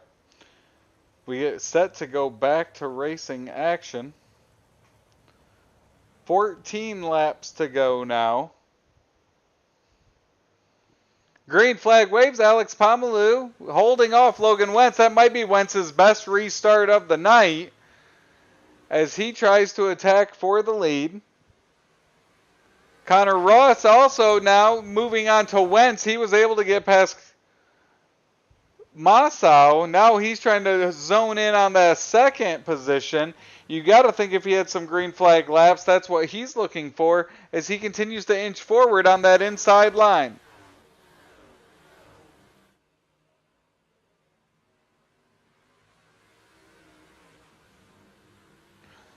They fall back in line as Wentz closes the door on the entry of turn number 1. Ross continues to look to the inside down the backstretch. Butterfield back looking for the inside on Masao. Back in the pack, some side-by-side racing action. That's Spangler and Purcell. Up ahead, Gilbert and Kemper are side-by-side. As Ross not only moves to the inside of Wentz, he's now to the inside of Alex Pomeluy for the lead.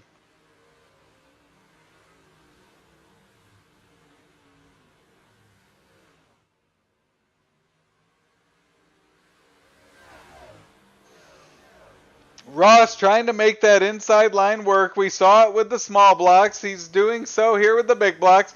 The front three have broken away as we have 8 laps to go.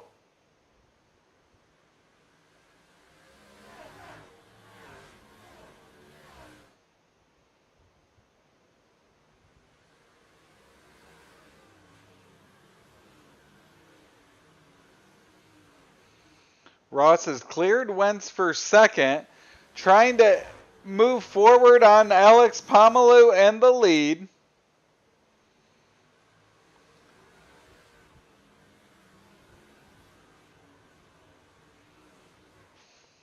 Oh, he gets into the inside wall in turn number 2. That will slow down his momentum. Wentz able to move back in front of Ross. Ross trying to hold on and regain his rhythm on that inside. 5 laps to go as the front 3 continue to battle.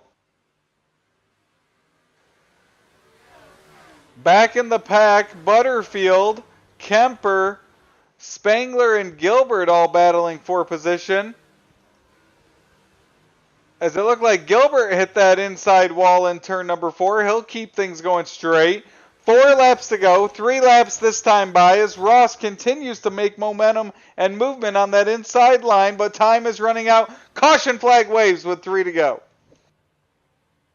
Dylan Kinsey involved in this latest incident.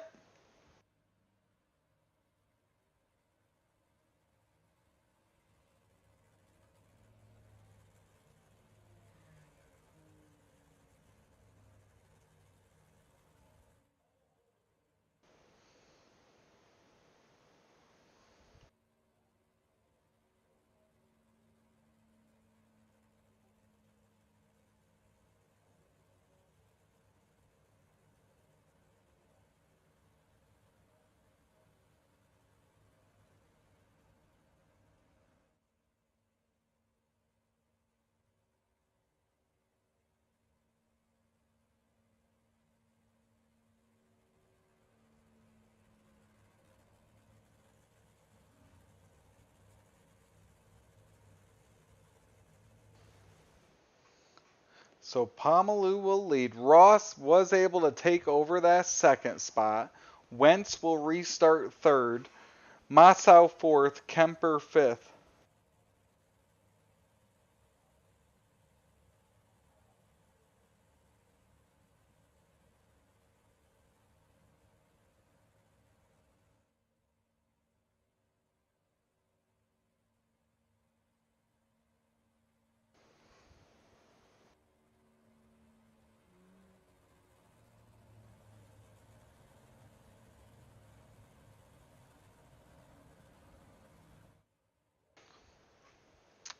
So coming to 3 laps to go. Alex Pomalu will gun it. Green flag waves. Ross jumps right back down to that inside. Massau looking to the inside of Wentz. That's a battle for third. Ross will pull up alongside Pomalu as they enter turn number 3. 2 laps to go this time by. Wentz now jumps down to the inside, partly to block Massau. Now he'll follow Ross. Ross pulls ahead, heading into turn 3 this time by. See if he'll be able to hold on as they come to the white flag. It's Ross at the line. One more time around Weed Sports Speedway. Down the backstretch for the final time in the Super Dirt Car Series Big Block Modifieds. Pomalu to the outside, Ross to the inside. Checkered flag to Ross. Pomalu second, Wentz in third.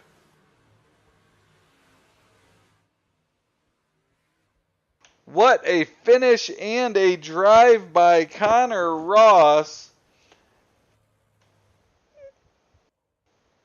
As my scoring has him starting 24th. Not sure that's correct. I think our issues early in the race may have thrown that off.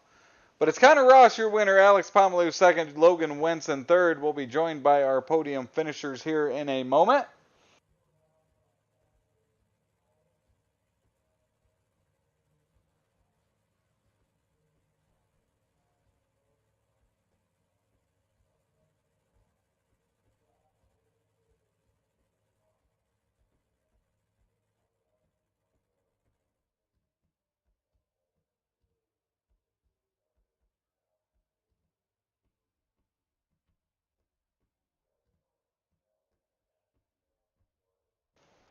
Joining us first, it's our third place finisher, Logan Wentz.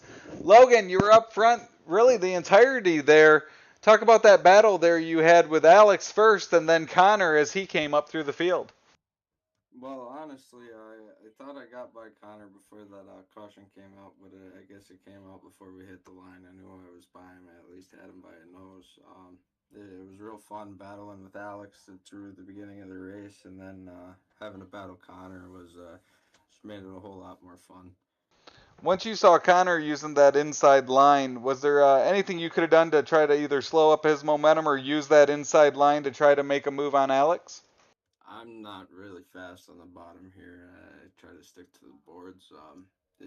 I could have, but I kind of feel like I would have just slowed him up too much and just wrecked his race for him. Well, great run. It was a lot of fun to watch you guys up front. Any sponsors you want to give a shout out to tonight?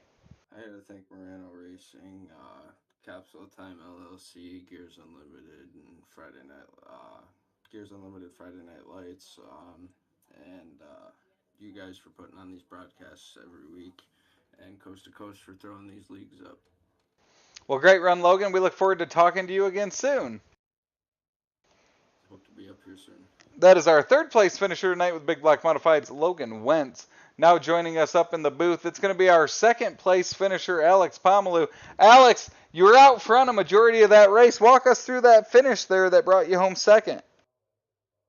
Yeah, I think we have too much yellow in the race. I don't be able to have a momentum in the race, and with a lot of lap in the yellow caution, I think the racetrack changed a little bit.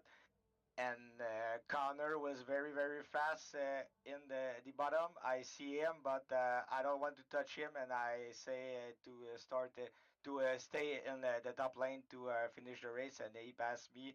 I think with 2 laps to go, but with their second place, I be I think it's a great finish for me, but I would like to finish first. But I think Connor it's very faster than me until the end.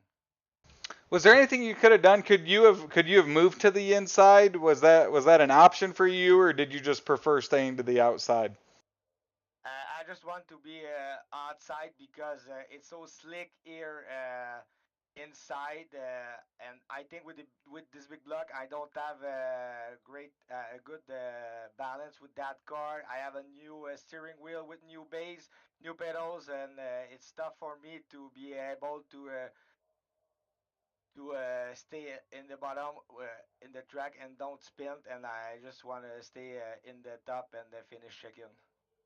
Well, it was a great run. It was a lot of fun watching you tonight, Alex. Any sponsors you want to give a shout out to?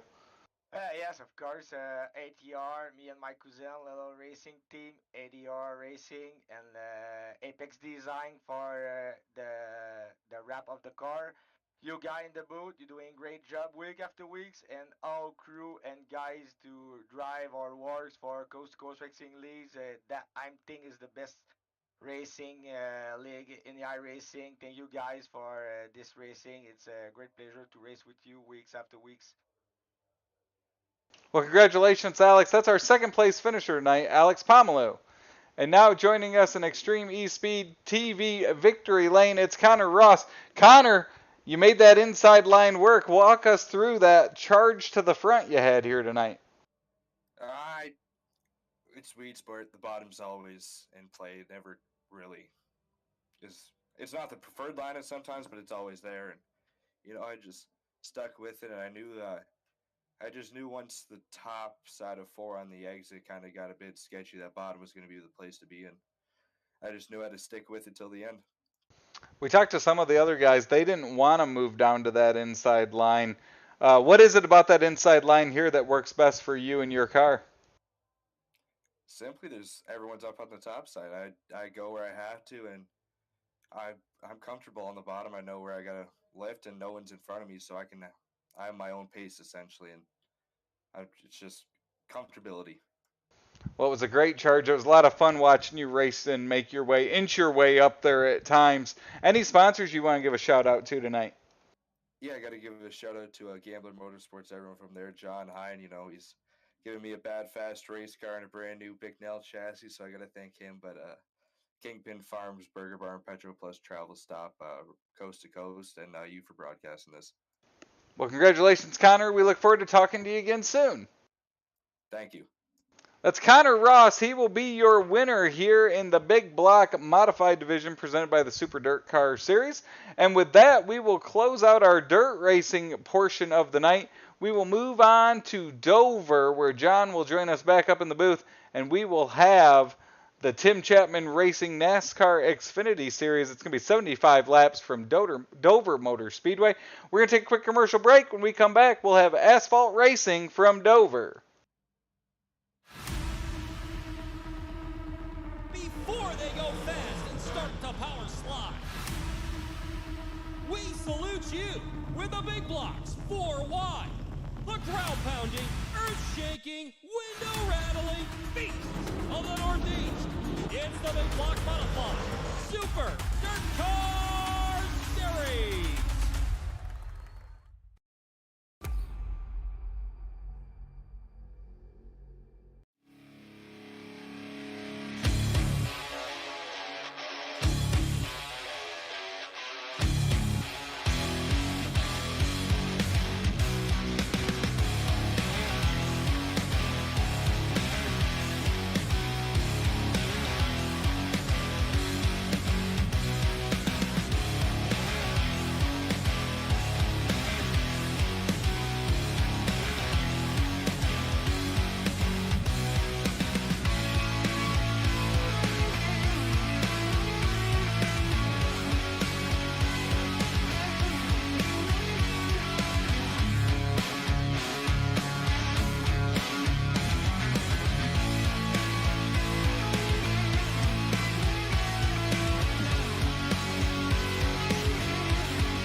Well, good evening, everybody. Welcome to our weekly race chat.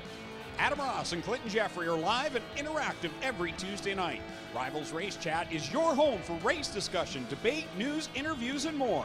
They'll even take your questions and comments live on the air and talk to some of the newsmakers each week. Tune in every Tuesday night at 8 p.m. on GeForce TV.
Yeah, Lucy Olson, talented sophomore.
Welcome back to the Coast to Coast Racing League. It is Gambler Motorsports Thursday Night Thunder, and our racing action now switches to the high concrete high banks of Dover Motor Speedway as we have our Tim Chapman Racing NASCAR Xfinity Series, John. And now we switch to the asphalt series here, and it should be an exciting race. As we talked about, Dover, a high bank, high speed concrete track here on the asphalt. Yeah, high speed is right. It's like almost a two-story drop as you turn into the corners here, and when you exit them, guess what? What goes down must go up. What must go up must go down. So this is about as close to being in a roller coaster in a car as you'll ever get. We have the cars out there on the track. Of course, we will get going here during our Tim Chapman Racing pre-race show. Travis, I've got to ask, would you have the guts to sit in the seats in that crossover bridge? Oh, yeah. Yeah, I'd be good with that. Yeah, I'd be good with that. Yeah, that's better. I thought you were I would rather do that than sit passenger in a car around Dover. Oh, I like to drive a car around Dover. I don't want to be a passenger, but man, no, I would because it'd be cool, but I don't think it's a good seat to watch an entire race. Well, no, I agree. I'm just thinking that, I've seen, what did we see, Logano get up in the air over there? I've seen a couple of people get up in the air over there, and I don't know. I wasn't thinking your Final Destination type thoughts. I didn't even that thought didn't even cross my mind. I'm always thinking Final Destination. I'm married with 3 kids. I'm always thinking Final Destination. Well, now I'm second thinking. Yes, now it goes. I think it goes into the speeds at this track. We've seen some really gnarly wrecks. I can't remember who it was. You might remember. There was like a guy that flipped and barrel rolled down through 3 and 4. Was that the Logano wreck? Yeah. The year that he took over for Stewart out of that car, actually. Yeah, I remember that. There's been. It seems like it's always there on the backstretch coming out of turn number 2. There's some hard hits that happen. For number one, because and as we're talking about this track, and the front and the backstretch have banking to them. That's actually not that common as we drive around this these tracks here, and to go down the front stretch or back stretch, and you've got more banking than I think what you would even at like a place like Loudon. It's kind of crazy. Well, yeah, especially when you compare it to like a Loudon, which is just completely flat. It should lead to if we've learned anything from Weed Sport now going to Dover, high speed, small, compact tracks. We should have some action, to say the least, out here on the track as qualifying gets underway. We'll put up those scores as they come in over to the left, and you'll be able to see that's Jeffrey Kemper of Gambler Motorsports making his way out onto the track.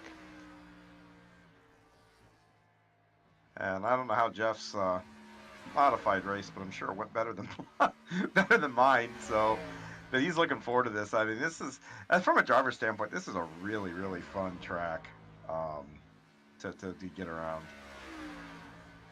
Andrew Smith out there as well, making his way around. Yeah, there's a camera angle. I'm looking at this crossover gate, and the way the banking is, if you sit towards that hotel, that track is not far below under you. Now, if you sit down towards the infield, it looks like, okay, you're going to have plenty of, you probably be a little safer there, but I don't know if I'd want to sit on that side up by that wall. Especially if the Indy cars came back here. No way would I sit up over there.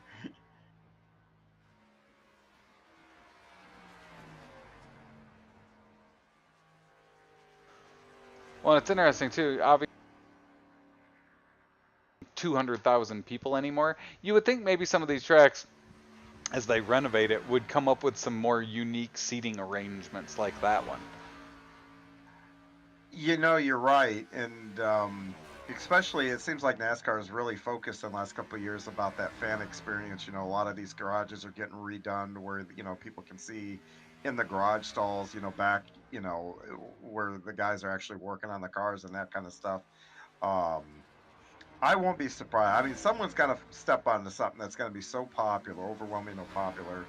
I can't think of what it would be. But they're going to figure out a way to get people real close to the action there. And people are probably going to just eat it up at some point.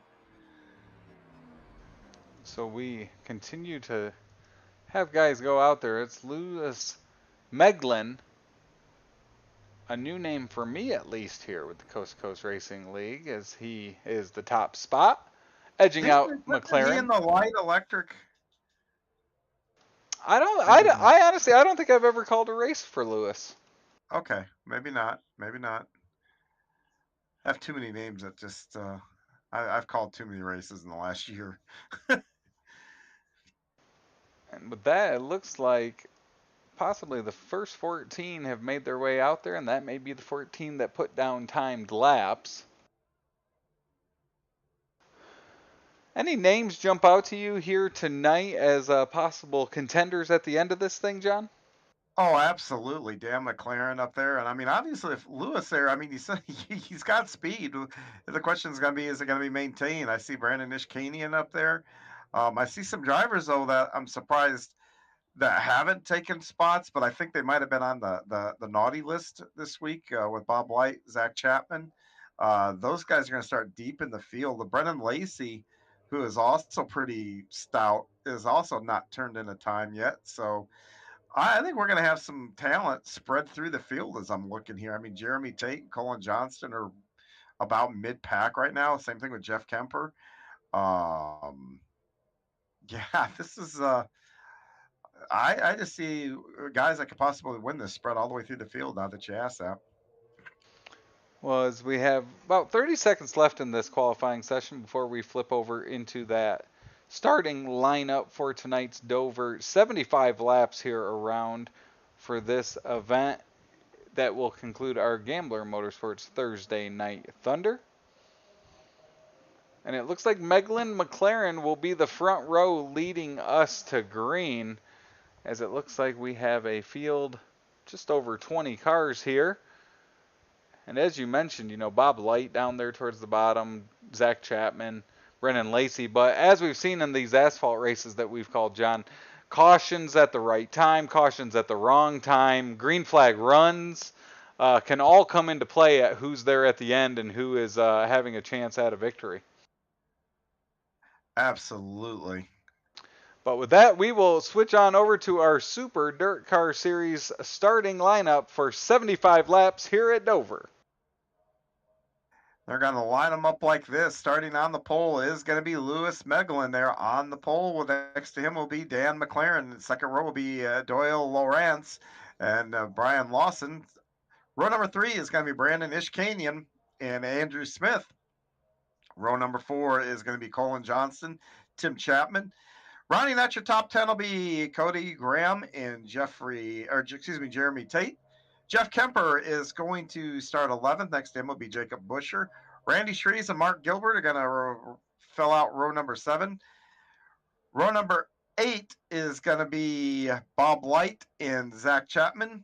Peter Thompson, I think, is your admin, so I don't know that he'll be out there, but Jonathan Krupa, followed by Terry Landis. Roger Craig, I think, is adminning, so he won't be there. And then Brennan Lacey and Gary Siglekow will round out the field. And I'm on that list because I entered the server the wrong way, but I'm up here.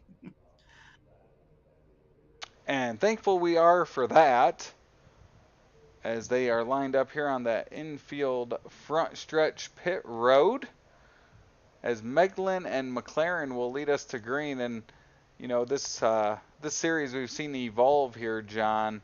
It does have the feel that if they can get some green flag laps going, some space between them, get spread out around this track, I feel like we could have some green flag runs here that really some drivers could take advantage, especially with so many guys not taking a qualifying lap. They'd like a long green flag run to pick their way up through the field. Yeah, because once the tires start wearing out, it makes it a lot easier to pass because guys all of a sudden are having to slow up maybe a little bit lower. They're sliding around. That the tires being worn will definitely help ease the passing situation here. And this is a track too that is going to give us a couple lanes of racing. As you can see, they get rolling out here on the track. And Travis, one thing we haven't talked about just real quick, if we by chance have green flag pit stops, this pit road is notorious for real. I mean, we saw Matt Kenseth, how many years ago? A NASCAR champion, one of the best that's been in the sport, T-bone that end of that wall where those barrels are. This is a really tough pit road to get in and onto. And we've seen that come into play quite a few times with this series, where that long green flag run, especially their middle of the race, it seems like it always comes middle of the race to the end of the race there. As we get lined up, they'll come out of turn number 4. That Stephen King Foundation pace car is pulled on in.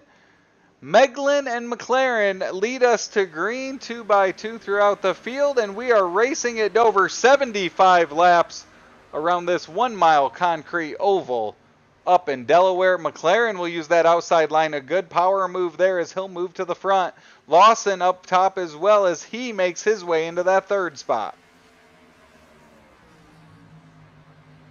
A good start for the fellas here. They're getting kind of strung out right away and kind of go racing here. These guys know 75 laps. It is a while here, but it's not quite that long. So, you know, they can't wait too long to go to work. McLaren continues to lead. Meglin falls in there, and very quickly, John, they go single file around here.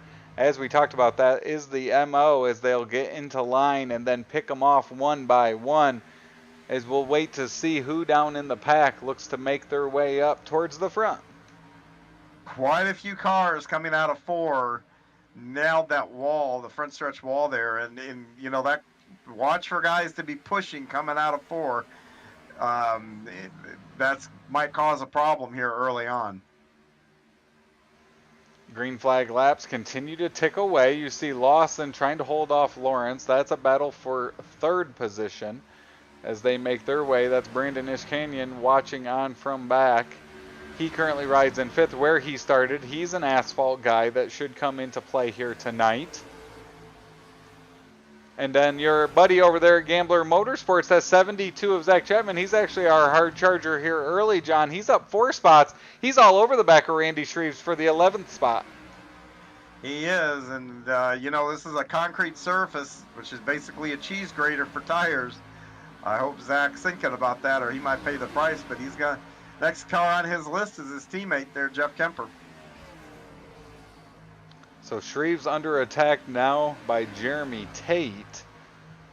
As up front, it's still Dan McLaren. They've spread out and fallen in line up front, as it is single file for the most part around the track. Some small battles here and there, but they've gone into conservation mode. Any thoughts on when green flag pit stops had to be made, or how many laps you can make it around here, John?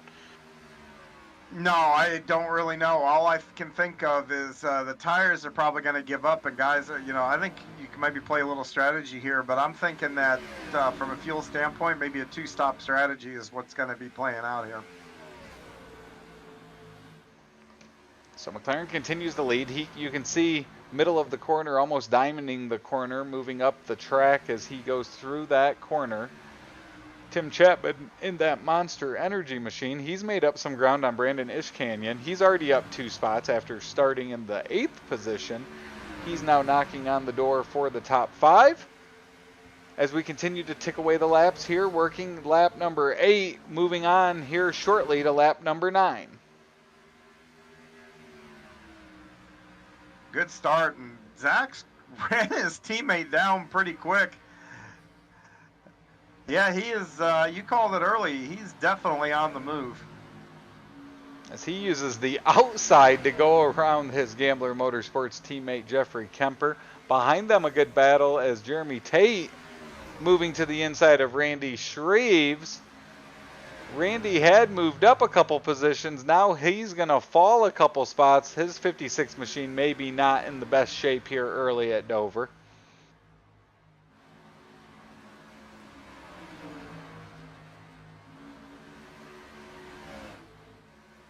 You know, as I watch these guys go around it up, especially down the backstretch, it catches my eye right out of the corner of my eye, the old horse track. Do you know if they're still running horse races there? I don't know. If you give me a second, I will find out, though, because that's a good question. I mean, it still looks usable. That's why I'm asking.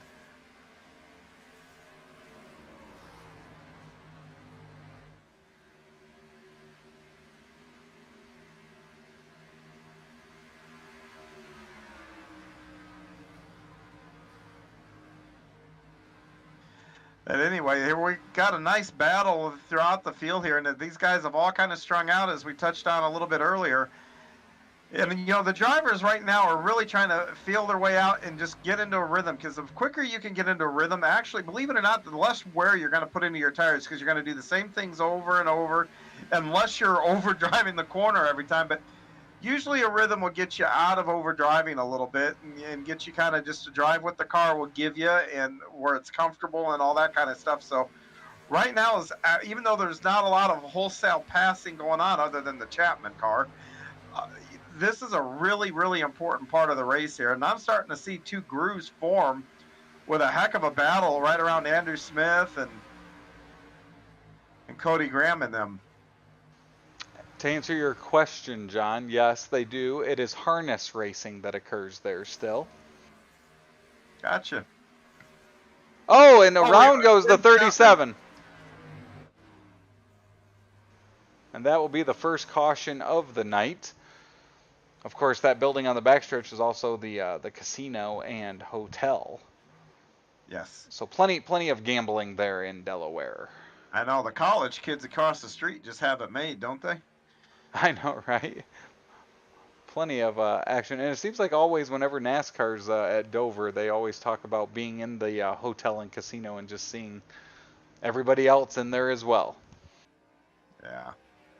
Probably a pretty hot ticket to get a room and be able to hang out. And I could see Mr. John parked at the old track betting on some ponies from time to time.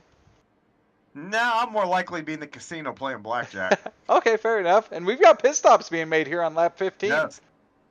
Yeah, well, I touched on it. This track is like a cheese grater, so I'll be interested to see, you know, the guys have the option of 2-tire stops, 4-tire stops. I'm kind of a little bit surprised they're coming in this early, but we'll have to see how all this plays out. So that'll give the lead over to Colin Johnson. It looks like more than half the field, just over half the field more than half the field has pitted. 2, 5, 3, 7 stayed out. Yeah, and it looks like most everybody is going with the 4 tires. Oh, I just saw a paint scheme. You've got to focus the camera on Doyle Lawrence. Yes. Oh, May the 4th. There you go. Look at that. All in on the day here. And Doyle does he's a good painter. I mean, he really, really is. And got a stormtrooper on there. Knocked that out of the park. Darth Vader. I'll just say it, that's badass. That is cool. That's a sharp looking car, and it looks like that matte black. I mean, you can't go wrong with matte black. No, and with that yellow, and that is awesome. I'm gonna go back and watch this later, man. I probably wouldn't care if you just kept the camera right on this car the whole night. Now, here's the question. He's back on the pack a little bit. He's gonna have to use the force probably to pick his way through. We'll see. I don't know if Jedi mind tricks work at 170 mile an hour, you know, side by side or not. Now, see, now I'm completely nerding out. I'm like my daughter's boyfriend. I guess he's like one of the biggest nerds, whatever. They went and saw the movie the other day, so. That sounds perfect. I have a daughter as well, and I'm all for her dating a nerd someday. Oh, absolutely, me too. He's a good kid. Oh, Cassie and Andrew there, they a couple of band nerds, and definitely one's a Star Wars nerd, one's a Harry Potter nerd. So I guess they're, you know, match made in heaven, I guess. I married a Harry Potter nerd. So did I. I wasn't saying anything wrong with it. I'm a history nerd, so. That's true. Yeah, we've talked about the books we read. Yeah. Yes. We have no room to speak. And speaking of which, did you ever read Failure as an Option? No, I have it here. We just moved. Our spring has been crazy. I've only read 3 books this year. I read over 30 last year, so I am behind. But it is on my. I'm looking at my bookshelf right now of my 2 reads, and it is sitting right there. Nice. Well, here we go. We're going to line them back up now. The pace lights are off. I don't know. I guess I am kind of a little bit. I want to see the May the 4th car win. So You should have changed your number for the number 4 on the car, I think.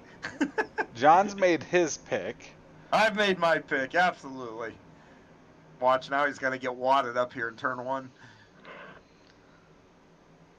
The kiss of death, which was alive and well last year during our broadcast, I feel like you've rebounded nicely in 2023.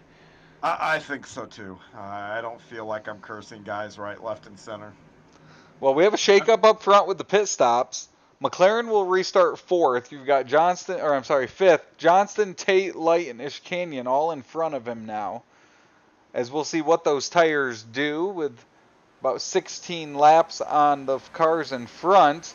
Good restart for Johnson, Tate, and Light, but that 88 machine of McLaren's all over the back of them as they go through 1 and 2 for the first time. Yeah, the most of this pack has got some good feel goods underneath them, and these guys up front, though, stayed out. So this will be the first test of just difference between new tires and, just the slightly older tires. If they can hang on for about 5 or 10 laps, I got a feeling the tire wear is going to kind of equalize a little bit. Well, Tate is having issues. He's already back to the 8th spot as he's been shuffled back. McLaren trying to chase down the leaders now. He's all over the back of Bob Light as he continues to move. And if you talked about the tire wear, the guys that maybe put that to the side, that outside line has been there for some of these drivers as it's McLaren all over the back of the leaders. They're side by side for the lead with the fast car of 88 behind them. Boy, Dyson around here. These guys are doing a really good job of kind of staying off of each other for as much as they're changing lanes. This is just outstanding racing.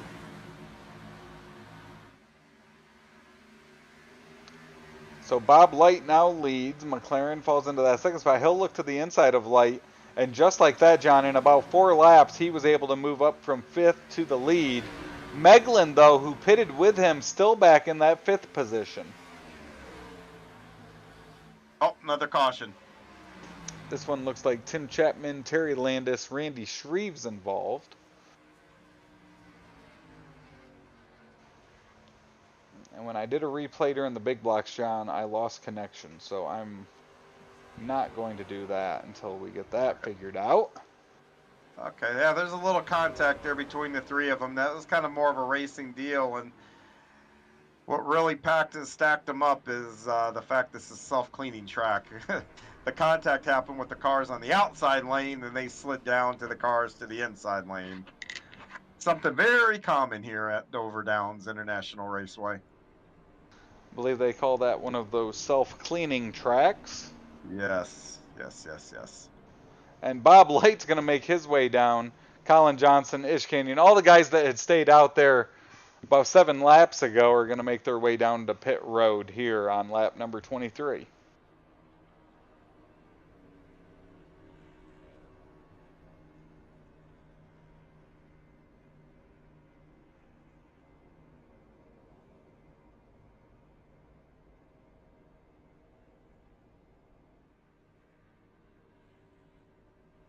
Oh, I'm looking at, I'm still nerding out over Doyle's car. Look at the driver name over it. Over the door. Oh, is it in the other language? Yes. That's cool. Paint scheme of the year. Hands down. Doyle, you may not pull into victory lane tonight, but you have already won. I think Bob DeGood should send him a sticker for over that one there. Winner sticker just for that, for the paint job.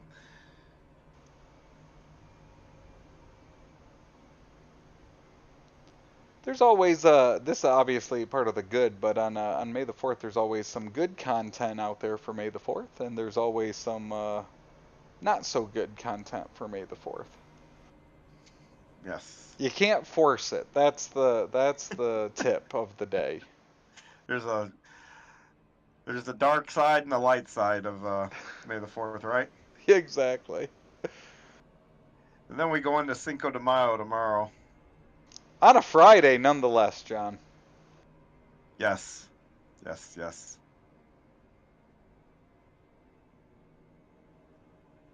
Which is really weird because that's not the actual date that I think that Mexico gained its independence. It just sounded better. I suppose, but I mean, I think the actual, I don't know what the actual date is, but I know there's something about the dates that are there's a secondary date that's I think maybe a little more official, maybe. Mexico Independence Day. It is September 16th. There you go. See? Yeah. So what would that be? I guess this is like Thanksgiving, maybe. Well, I don't know. I wouldn't even be like Thanksgiving. But Dice Septembre. See, that doesn't sound as good. No. You can't market that quite as well. Yeah, it doesn't roll off the tongue as well as Cinco de Mayo. Yes, but there you go, kids. That's your. You learn something new every day. There, I'm here to inform. I was just saying, normally I have my computer closed. I've had to bust it out for a couple things here tonight. We've learned about harness racing at Dover and some Mexican history.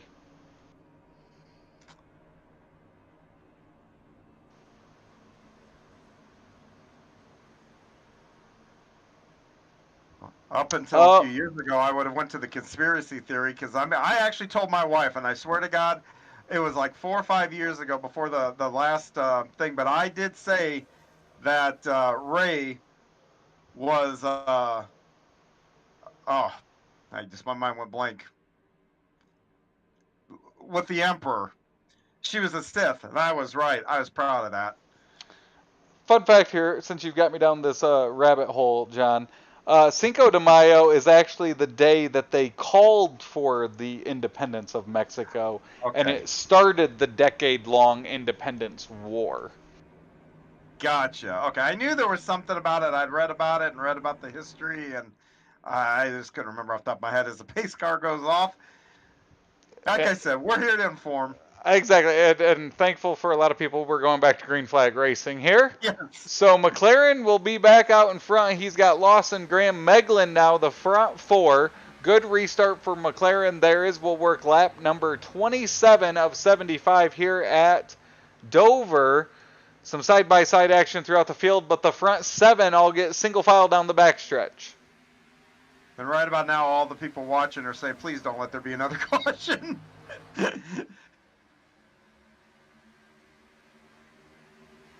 Wasn't expecting school to be in session, but don't worry, there's no test later. Well, McLaren has another good restart here. Lawson now has an attack by Meglin, as Meglin's now trying to move his way up through the field. Yeah, and man, that second lane, I said it at the top, watch for 2 lanes, and I'm seeing 2 lanes on both ends of the track here. As Doyle looks to the outside of Zach Chapman, it would be interesting to see if a long green flag run came into play and anyone that got aggressive with that outside line, John, if that did anything to their tires and handling under a long green flag run. That's a really good question. Hopefully we get to see that. You see Graham has Meglin all over the back of him now. Meglin was on the front row.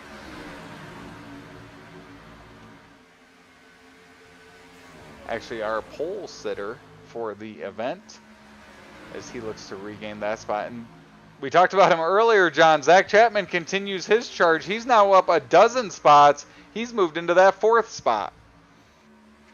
Yeah, and I was in the team speak right before the race, running that godforsaken modified race that I was in, but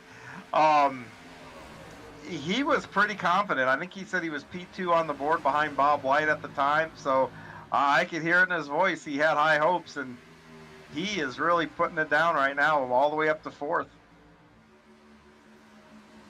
As he moves in front of Lawson. McLaren still leading as he starts to run away. His lead up over 0.8 of a second now. We've got lap 32 coming to a close this time by Bob Light, a guy that we know commonly. He's pitted. He's working his way back into the top 10. He currently rides in the 9th spot. as he's trying to chase down Mark Gilbert in that 17 machine.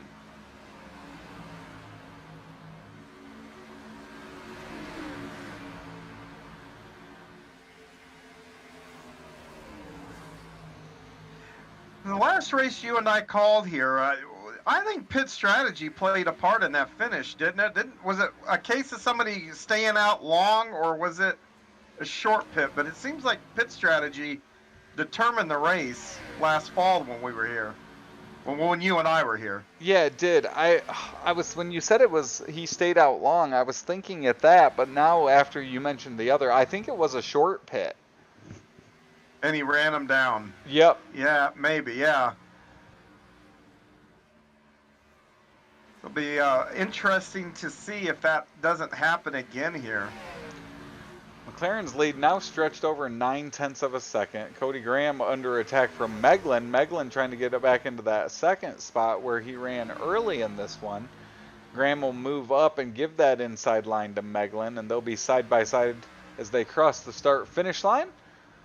Working lap number 36, we're getting closer and closer to that halfway mark here quickly at Dover.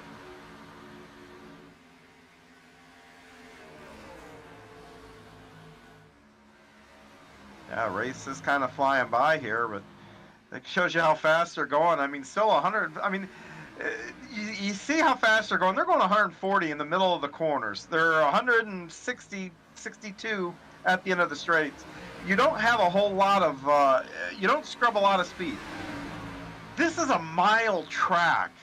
I mean, that's the one thing that's easy to forget here with the high banks and everything else. This track is not, I mean, it's the size of Milwaukee or Loudon. Which is crazy, and it shows just what the configuration can do with the banking, with the concrete. Yes. And we've got a great battle here. It's the 17. He's to the inside. That's Gilbert. Inside of Lawson. Behind him, you've got the 77 of Bob Light and the 79 of Andrew Smith. And now Colin Johnson, who led earlier, he's made his way up. A great 5-car battle.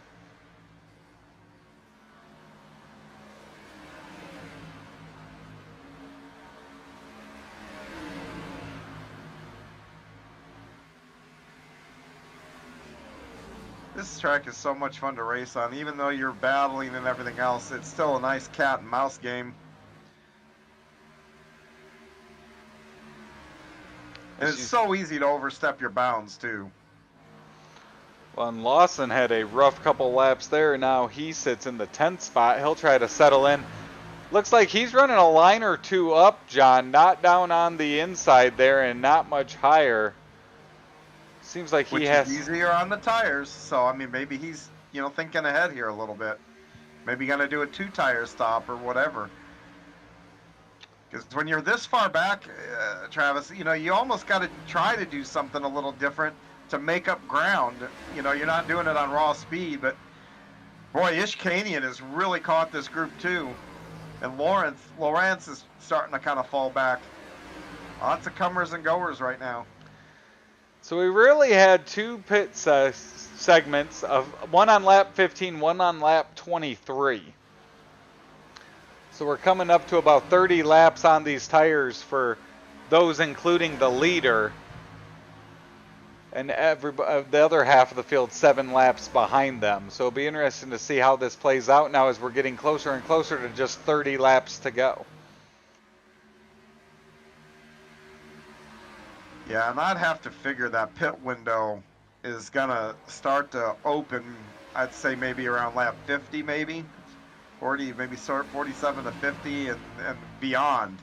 I mean, some guys might push it a little longer. As you see that lead Dan McLaren currently has, he's over 2 seconds ahead of the second place, cruising at this point, as Lewis Meglin trying to hold off Bob Light and Cody Graham. Very quickly, Bob Light has moved into the top 3, John. Yeah, he's another big mover along with Chapman. And Bob's one of the ones that did the secondary pit stop. He's the one that stayed out, and then, he's kind of driven his way back up through the pack. He's challenging for second right now as they go into 1.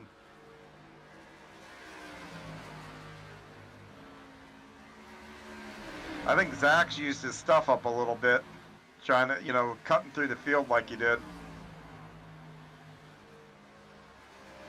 So Bob Light moves into that second spot. Meglin falls back into third. Everyone's chasing that Dan McLaren number 88 as we work lap number 46.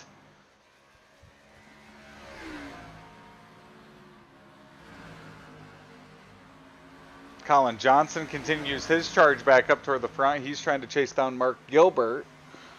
As that group that was about 5 cars tightly contested there for a moment, now they're all spread out across the straightaway here at Dover. That's that's really the fault of the tires. I mean, everybody's tires are giving up differently. Some guys are, even though they appear to get faster, their tires, the degradation on the tires just isn't happening as much for them. They're taking care of them a little better than maybe somebody that's racing around them. So Dan McLaren continues to lead. His lead down to a second. Bob Light, who has 8 laps fresher tires, but we're quite a ways through this one, about 25 laps through this run, but he is really chasing down Dan at this point. He is, but how much is Dan saving some of his equipment, managing that gap, looking at that relative? Doesn't appear that he is, but Light is definitely coming. Another guy that's on the march is Brandon Ishkanian. Second ago, he was running 10th, maybe about 5-10 laps ago. He has now cracked the top 5.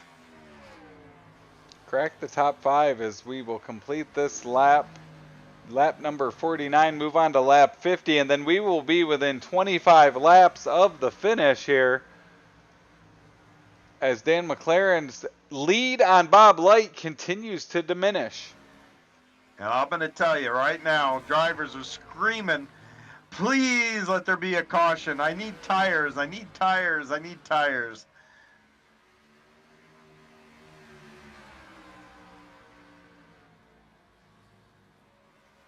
Ishkanian's going to pick up another spot. He's to the inside of Cody Graham going into 1 here. And now we got a battle for the lead. Bob Light looking to the outside. He'll look to the inside now through 3 and 4. He's going to be all over the bumper of McLaren coming out of turn number 4 as we've got 24 laps to go at Dover.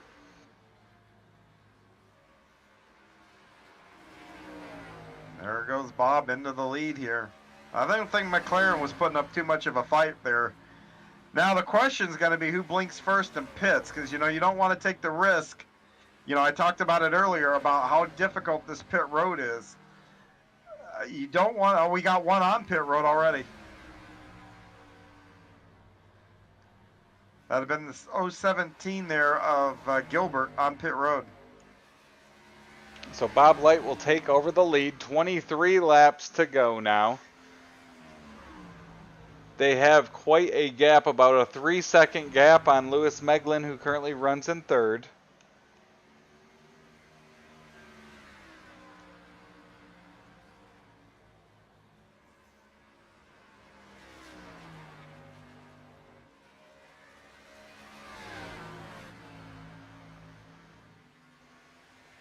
And Bob Light is extending his lead here quickly. He is not holding back at this point, John. No, he's not. And why would he? I mean, right now, if you can bust these laps up and get a cushion, that's going to give you more of a cushion getting on and off pit road. You're taking all 4 tires at this point. I don't think anybody would take 2. Maybe less than or within 5 to go, maybe.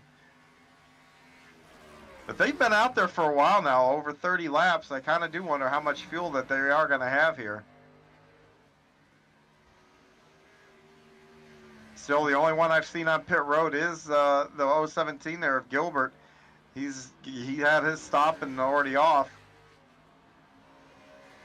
So 20 laps to go, 19 this time by Bob Light has stretched his lead over a second on Dan McLaren. Ishkanian has moved into that 3rd spot. Meglin's pitting. Here they all come. They're coming this lap. So we'll watch them come in. There's Meglin, Ishkanian, Johnston.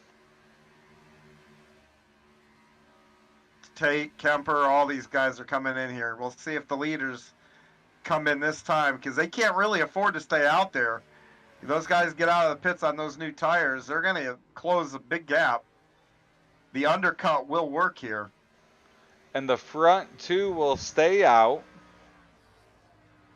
The only benefit that I can see is they're going to have maybe a clean pit road, a clean shot to pit road. When they came out of 3 there, they would have had to deal with some traffic at the entrance of pit road. And once again, there's a car there. The 8 of Tate. So I have to think they've got to be thinking about coming in now. Like I said, that undercut will play havoc with them. As cars move back out on the track, they'll pass Brandon Ishkanyan there. Yeah, and Ishkanyan will come roaring back. And Bob's going to stay out, so is McLaren. Yeah, and now watch Ishkanyan. I heard Zach Chapman, he's going to be pitting now.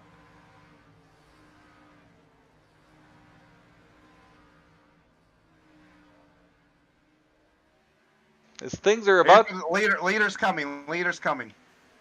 So, 16 laps to go. Bob Light will move on to pit road. Dan McLaren will take over the lead spot again.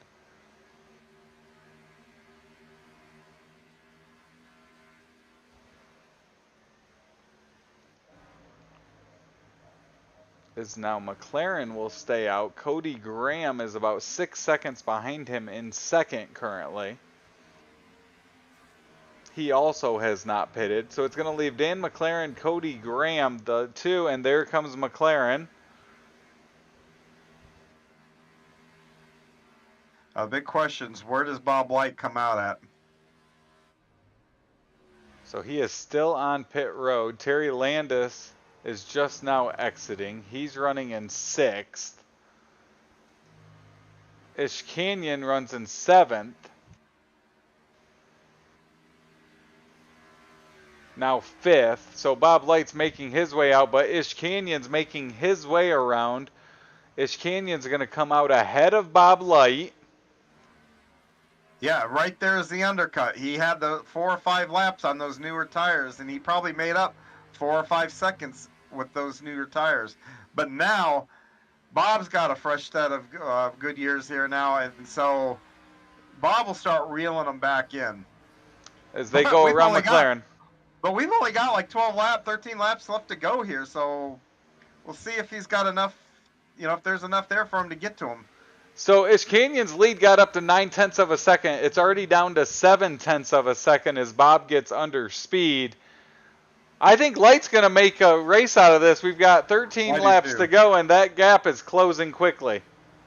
I think you're right. I think he is going to get to him now. Will he be able to complete a pass? If Ishkanyan's still got enough life in those tires, he might be able to make things awful difficult to get around.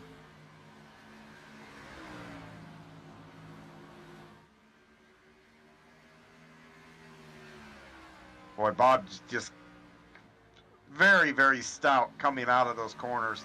That's where he picks up such a big chunk of the gap, like right here.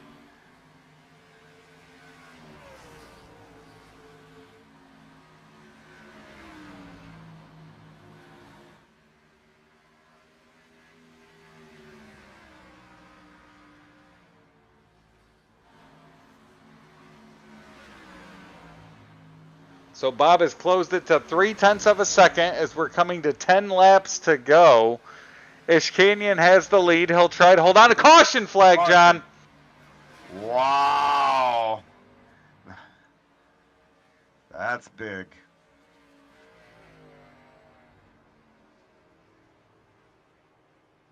So caution flag will wave. Ishkanyan's your leader.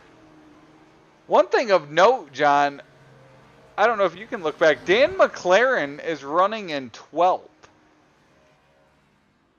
I wonder if he didn't have a speeding penalty. Maybe he got in too hot. Oh, and now I'm looking at it. He's part of our reason for the latest caution. Ah. Oh man, that's a bummer. All right, so we'll reset here. We're going to have less than 10 laps to go. Brandon Ishkanian, currently your leader. Bob Light right behind him. Mark Gilbert third. Lewis Meglin and Colin Johnston will round out your top 5. And we should have a little shootout here at Dover to end this one. John, do you think anyone, at what point does anyone take tires here as a gamble? If I'm one of the last cars on a lead lap, I do it. You know, maybe, I don't know. Let me look here and see how many are on the lead lap. All right, 13 on the lead lap right now. I would say if I'm anywhere from 10th, I'm back. I come in, I don't take any fuel, keep the car light, and I put 4 brand new tires on. Well, we are about to see if anyone is a taker on that.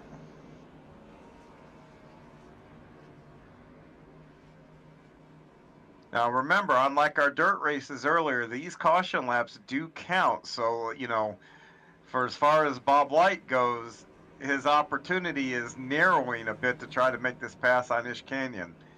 Now, judging by how quick he caught him, I think Ish is going to have a tough time holding on to that lead. But we will see here, because now this is going to let Ish cool his tires down. So this might go back to being just an even Steven fight.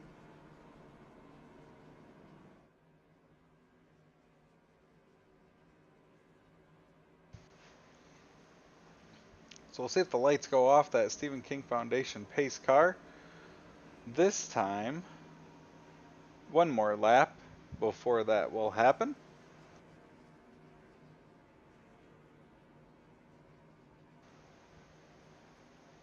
So looking at the top 5 here, John,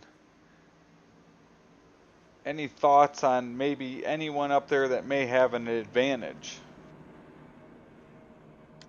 You got to go with Light. I mean, he was closing in. He stopped later than most of these other guys. So he's got the freshest rubber. That I would have to think he's sitting in the catbird seat, I would think.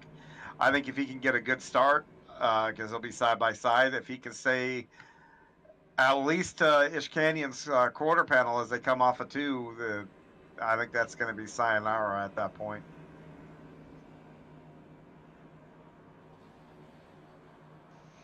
Well, we're about to find out here as our Thursday Night Thunder presented by Gambler Motorsports is about to complete, and it's going to complete with these final laps of the Tim Chapman Racing NASCAR Xfinity Series.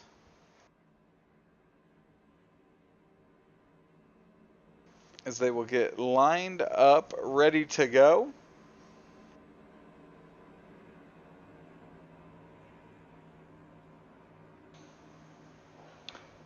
Have you read anything about the choose cone coming to iRacing, John? No comment. Gotcha.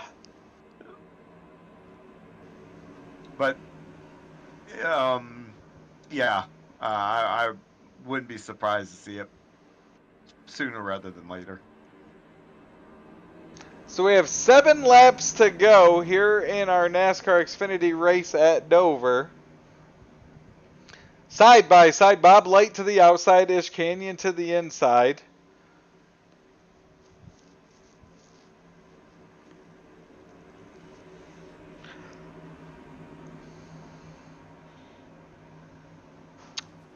The Stephen King Foundation pace car will pull off this time by over there at the exit of turn number 4.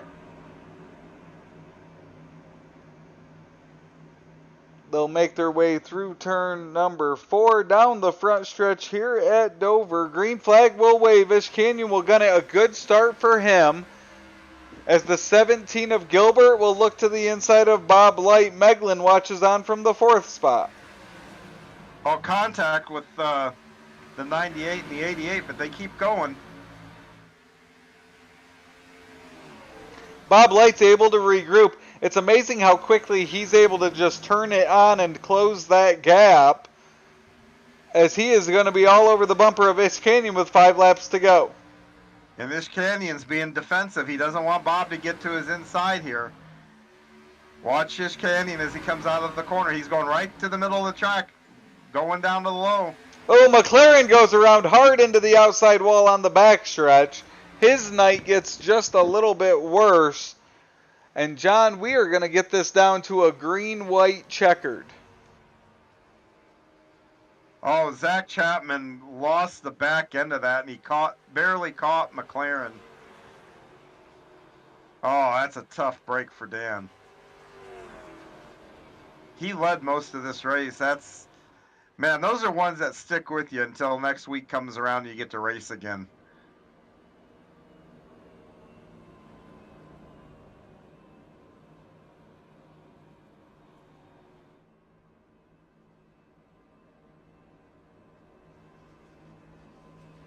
Yeah, I really do feel for Dan there. I mean, not his fault at all. And yeah, like I said, at least for me, those are the ones that I stay, and I probably shouldn't, because I'm sure psychiatrists out there will say this is not healthy. But I mean, I stay mad about that kind of stuff for 3 or 4 days. I mean, it bothers me.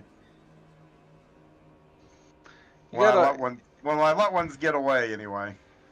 John, you got to work on processing it, letting it go. I know. I've been told that for years. I'm sure there's some race from 1992 that you're still holding on to. Oh, yeah. Absolutely, 100%. I can tell you, Muskogee, Oklahoma, Thunderbird Speedway. Yeah, there's a couple, 2, 3 of them that I've. Monette comes to mind. Yeah, it's quite a few. Probably too many to count. I knew if I brought it up, it would bring something out of you. Yeah, it does. And the thing is, the best medicine to rectify that is getting back in the car. And, I thought you were gonna, John. I thought you were gonna say just to talk about it, and I thought that's what I was here for, is to just to talk it out, hug it out, and help you process those feelings. Well, you're a heck of a booth mate, but yeah, I'm not good at doing that. I asked my wife. After I sign off, I'm usually pretty grumpy. I'd be really grumpy after that modified race earlier tonight, but I've got to come in here and do this. So this helps anyway. Entertaining racing like this kind of takes that grumpiness away a little bit. So 3 laps to go. We'll have a green-white checkered to wrap this one up from Dover.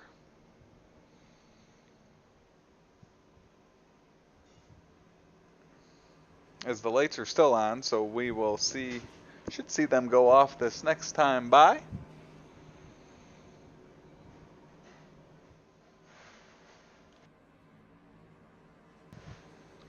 course, shout out to Peter Thompson and Roger Craig in race control here tonight for the Tim Chapman Racing NASCAR Xfinity Series. I've done a real good job keeping order on the track, getting these guys where they need to be, all that kind of good stuff. So, and that really is a thankless job. It really, really is. I've done it many, many, many times. But it's a very valued job, though. I should say that. It's thankless, but highly valued. Keeping us in order here tonight. And order is what we will look to see here, as we'll have our green-white checkered as we look to crown a winner here at Dover tonight.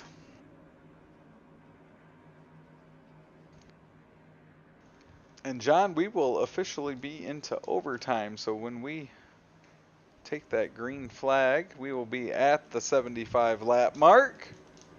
And they've only got 2 shots at it, so if something else happens, we'll rack them and do them again. But after that, the next flag will decide the race.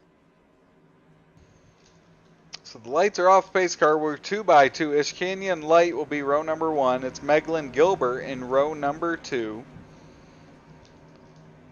Your May the 4th be with you car of Lowrance is in the 8th position.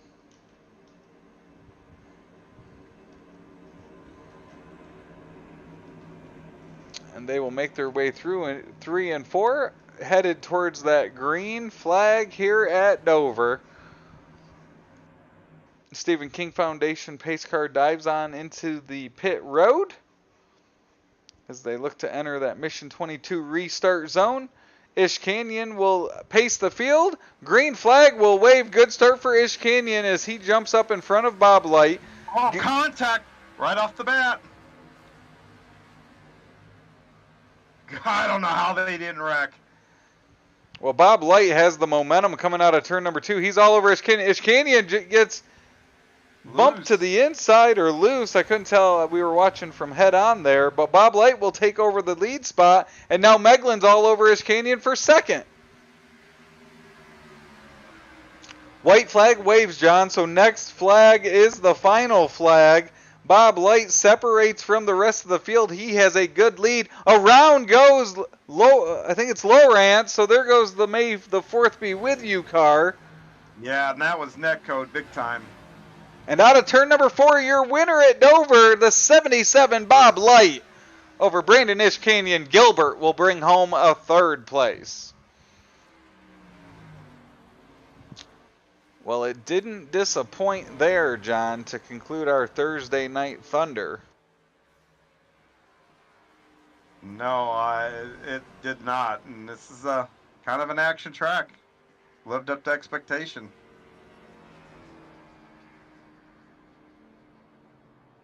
So Bob Light will pull it into Extreme E-Speed TV victory lane here at Dover, as we will talk to all 3 podium finishers.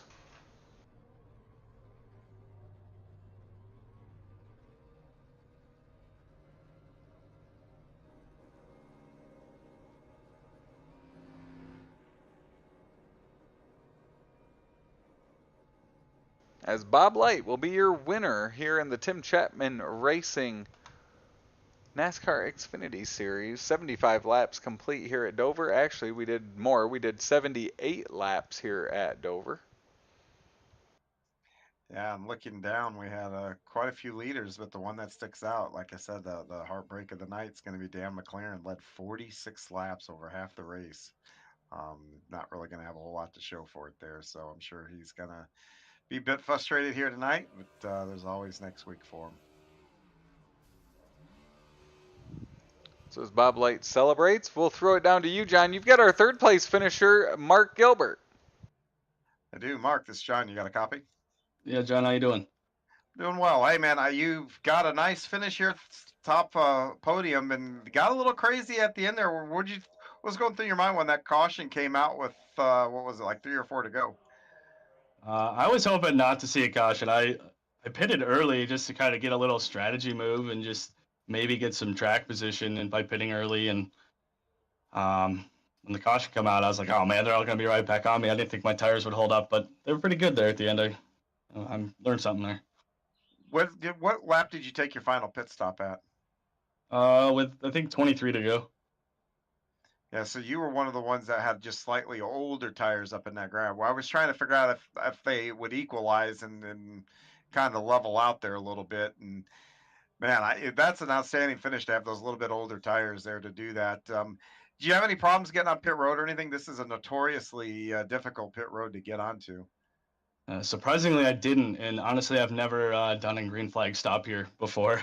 I literally bought the track after the big block race and hopped in here. So, well, there you go. All your peers are feeling real good about themselves right now. So, yeah, it was fun, man. I learned a lot tonight, and it was fun. It's a fun track. In a virtual world, could you tell one of the big aspects of this track is the elevation change when you turn down into 1 or turn down into 3? From a virtual standpoint, could you kind of feel that elevation change at all?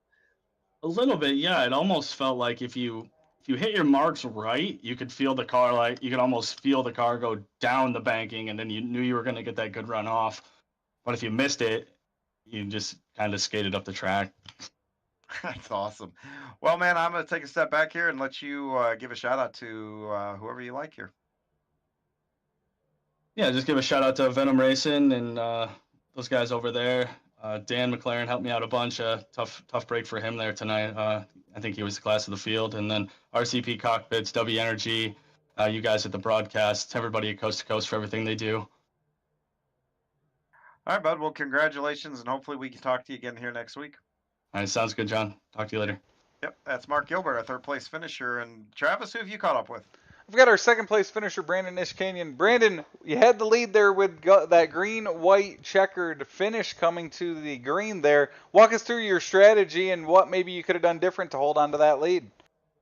Well, I mean, I had 2 tires. I had 2 tires stop on the last stop, and Bob had 4. The only chance I had was to block him and on that restart, try to push him up into the marbles a little bit on that restart, so that way I kind of had a better arc coming off the corner. But he had 4 tires. I had 2 at Dover, so.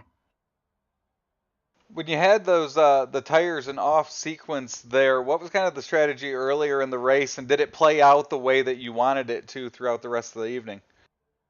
So going into it, Cullen and I were talking, and I say it every time I get in here. Cullen is my crew chief / driver. He was like, hey, let's work it this way. Let's try to get an early caution. If we get an early caution, go in around lap 23, 24, which kind of timed out perfectly. And then he was like, and then just run it to the end, until about 20 to go. And I was like, all right. And then that's when we were like, all right, do you want to go 2 tires? Do you want to go 4 tires? And I was talking with a couple of guys, in Team Watson Racing setups about taking 2 tires versus taking 4 tires at Dover just in general. And they were like, yeah, you take the 2 tires. You're hooked up. It's almost as if you're on like 10-lap old tires if you had 4s. So, I mean, it was pretty good. It was solid. Well, it was a great finish. It was fun watching you battle up front most of the evening and watching you drive up through the field earlier in the race. Any sponsors you want to give a shout out to tonight? As always, man, I got to thank James Watson and Brian Britt of Team Watson Racing Setups. They've got a ripper here at Kansas, and they had a ripper last week at Dover for their open setup. So definitely want to thank them for allowing me to rep them and be on board. And got to thank my brother. He came in tonight and it was like, hey, this is what I'm seeing, and also getting the paint scheme squared away. And of course, got to thank Cullen. He's my crew chief in general, and then Garrett Maines for allowing me to run the Garrett Maines Racing for Autism, and just everybody else in the league, John and Roger, and just putting it on and getting a broadcast, man, and y'all for broadcasting as well. Well, congratulations, Brandon. That's our second place finisher, Brandon Ishkanian. We're going to throw it down to Extreme E-Speed TV Victory Lane. John, you've got our winner, Bob Light. I do. Bob, this is John. Man, what a race, what a race, what a race. You kind of had a little bit of a yo-yo starting in the back, going to the front, and having that pit stop, and then having to lose the lead with that and come back to the front. Walk me through your night here, man. Yeah, that worked out pretty good for me. That starting at the back was kind of good. It let me kind of run around back there and save tires, and then that really long stint there in the middle after the first stop really helped me out a lot. But I tell you what, that was a lot of fun. What did you find the biggest challenge as you were coming up through the field there? You said, you're able to save tires, but obviously you were passing guys. So sometimes passing and saving tires, those two things don't usually go hand in hand very well.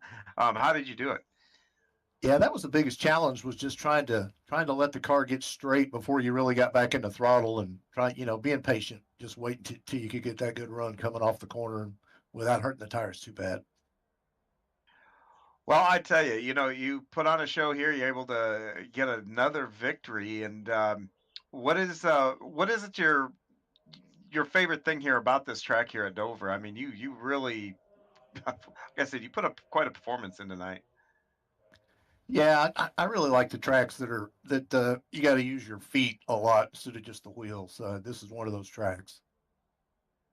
Gotcha. Well, congratulations on an outstanding win here tonight. And who would you like to give a shout out to for your victory? Yeah, thanks, John.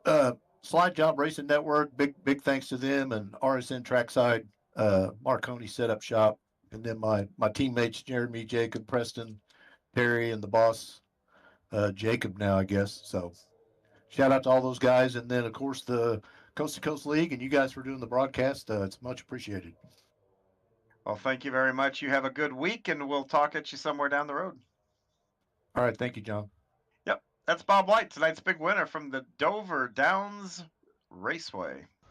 And with that, John, that will conclude our Gambler Motorsports Thursday Night Thunder, another exciting night of Thursday night racing. Make sure you tune in to the Coast to Coast Racing Network tomorrow for some more exciting racing. And then, of course, next week, racing all week long. John, it was a pleasure joining you up in the booth here again on another Thursday night. It was fun from Weed Sport Speedway all the way to Dover Motor Speedway. We appreciate you tuning in here to the Extreme E-Speed TV Coast to Coast Racing League. We look forward to seeing you at a racetrack again soon.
This copyrighted broadcast of Extreme E-Speed TV Network is intended solely for the entertainment of our audience.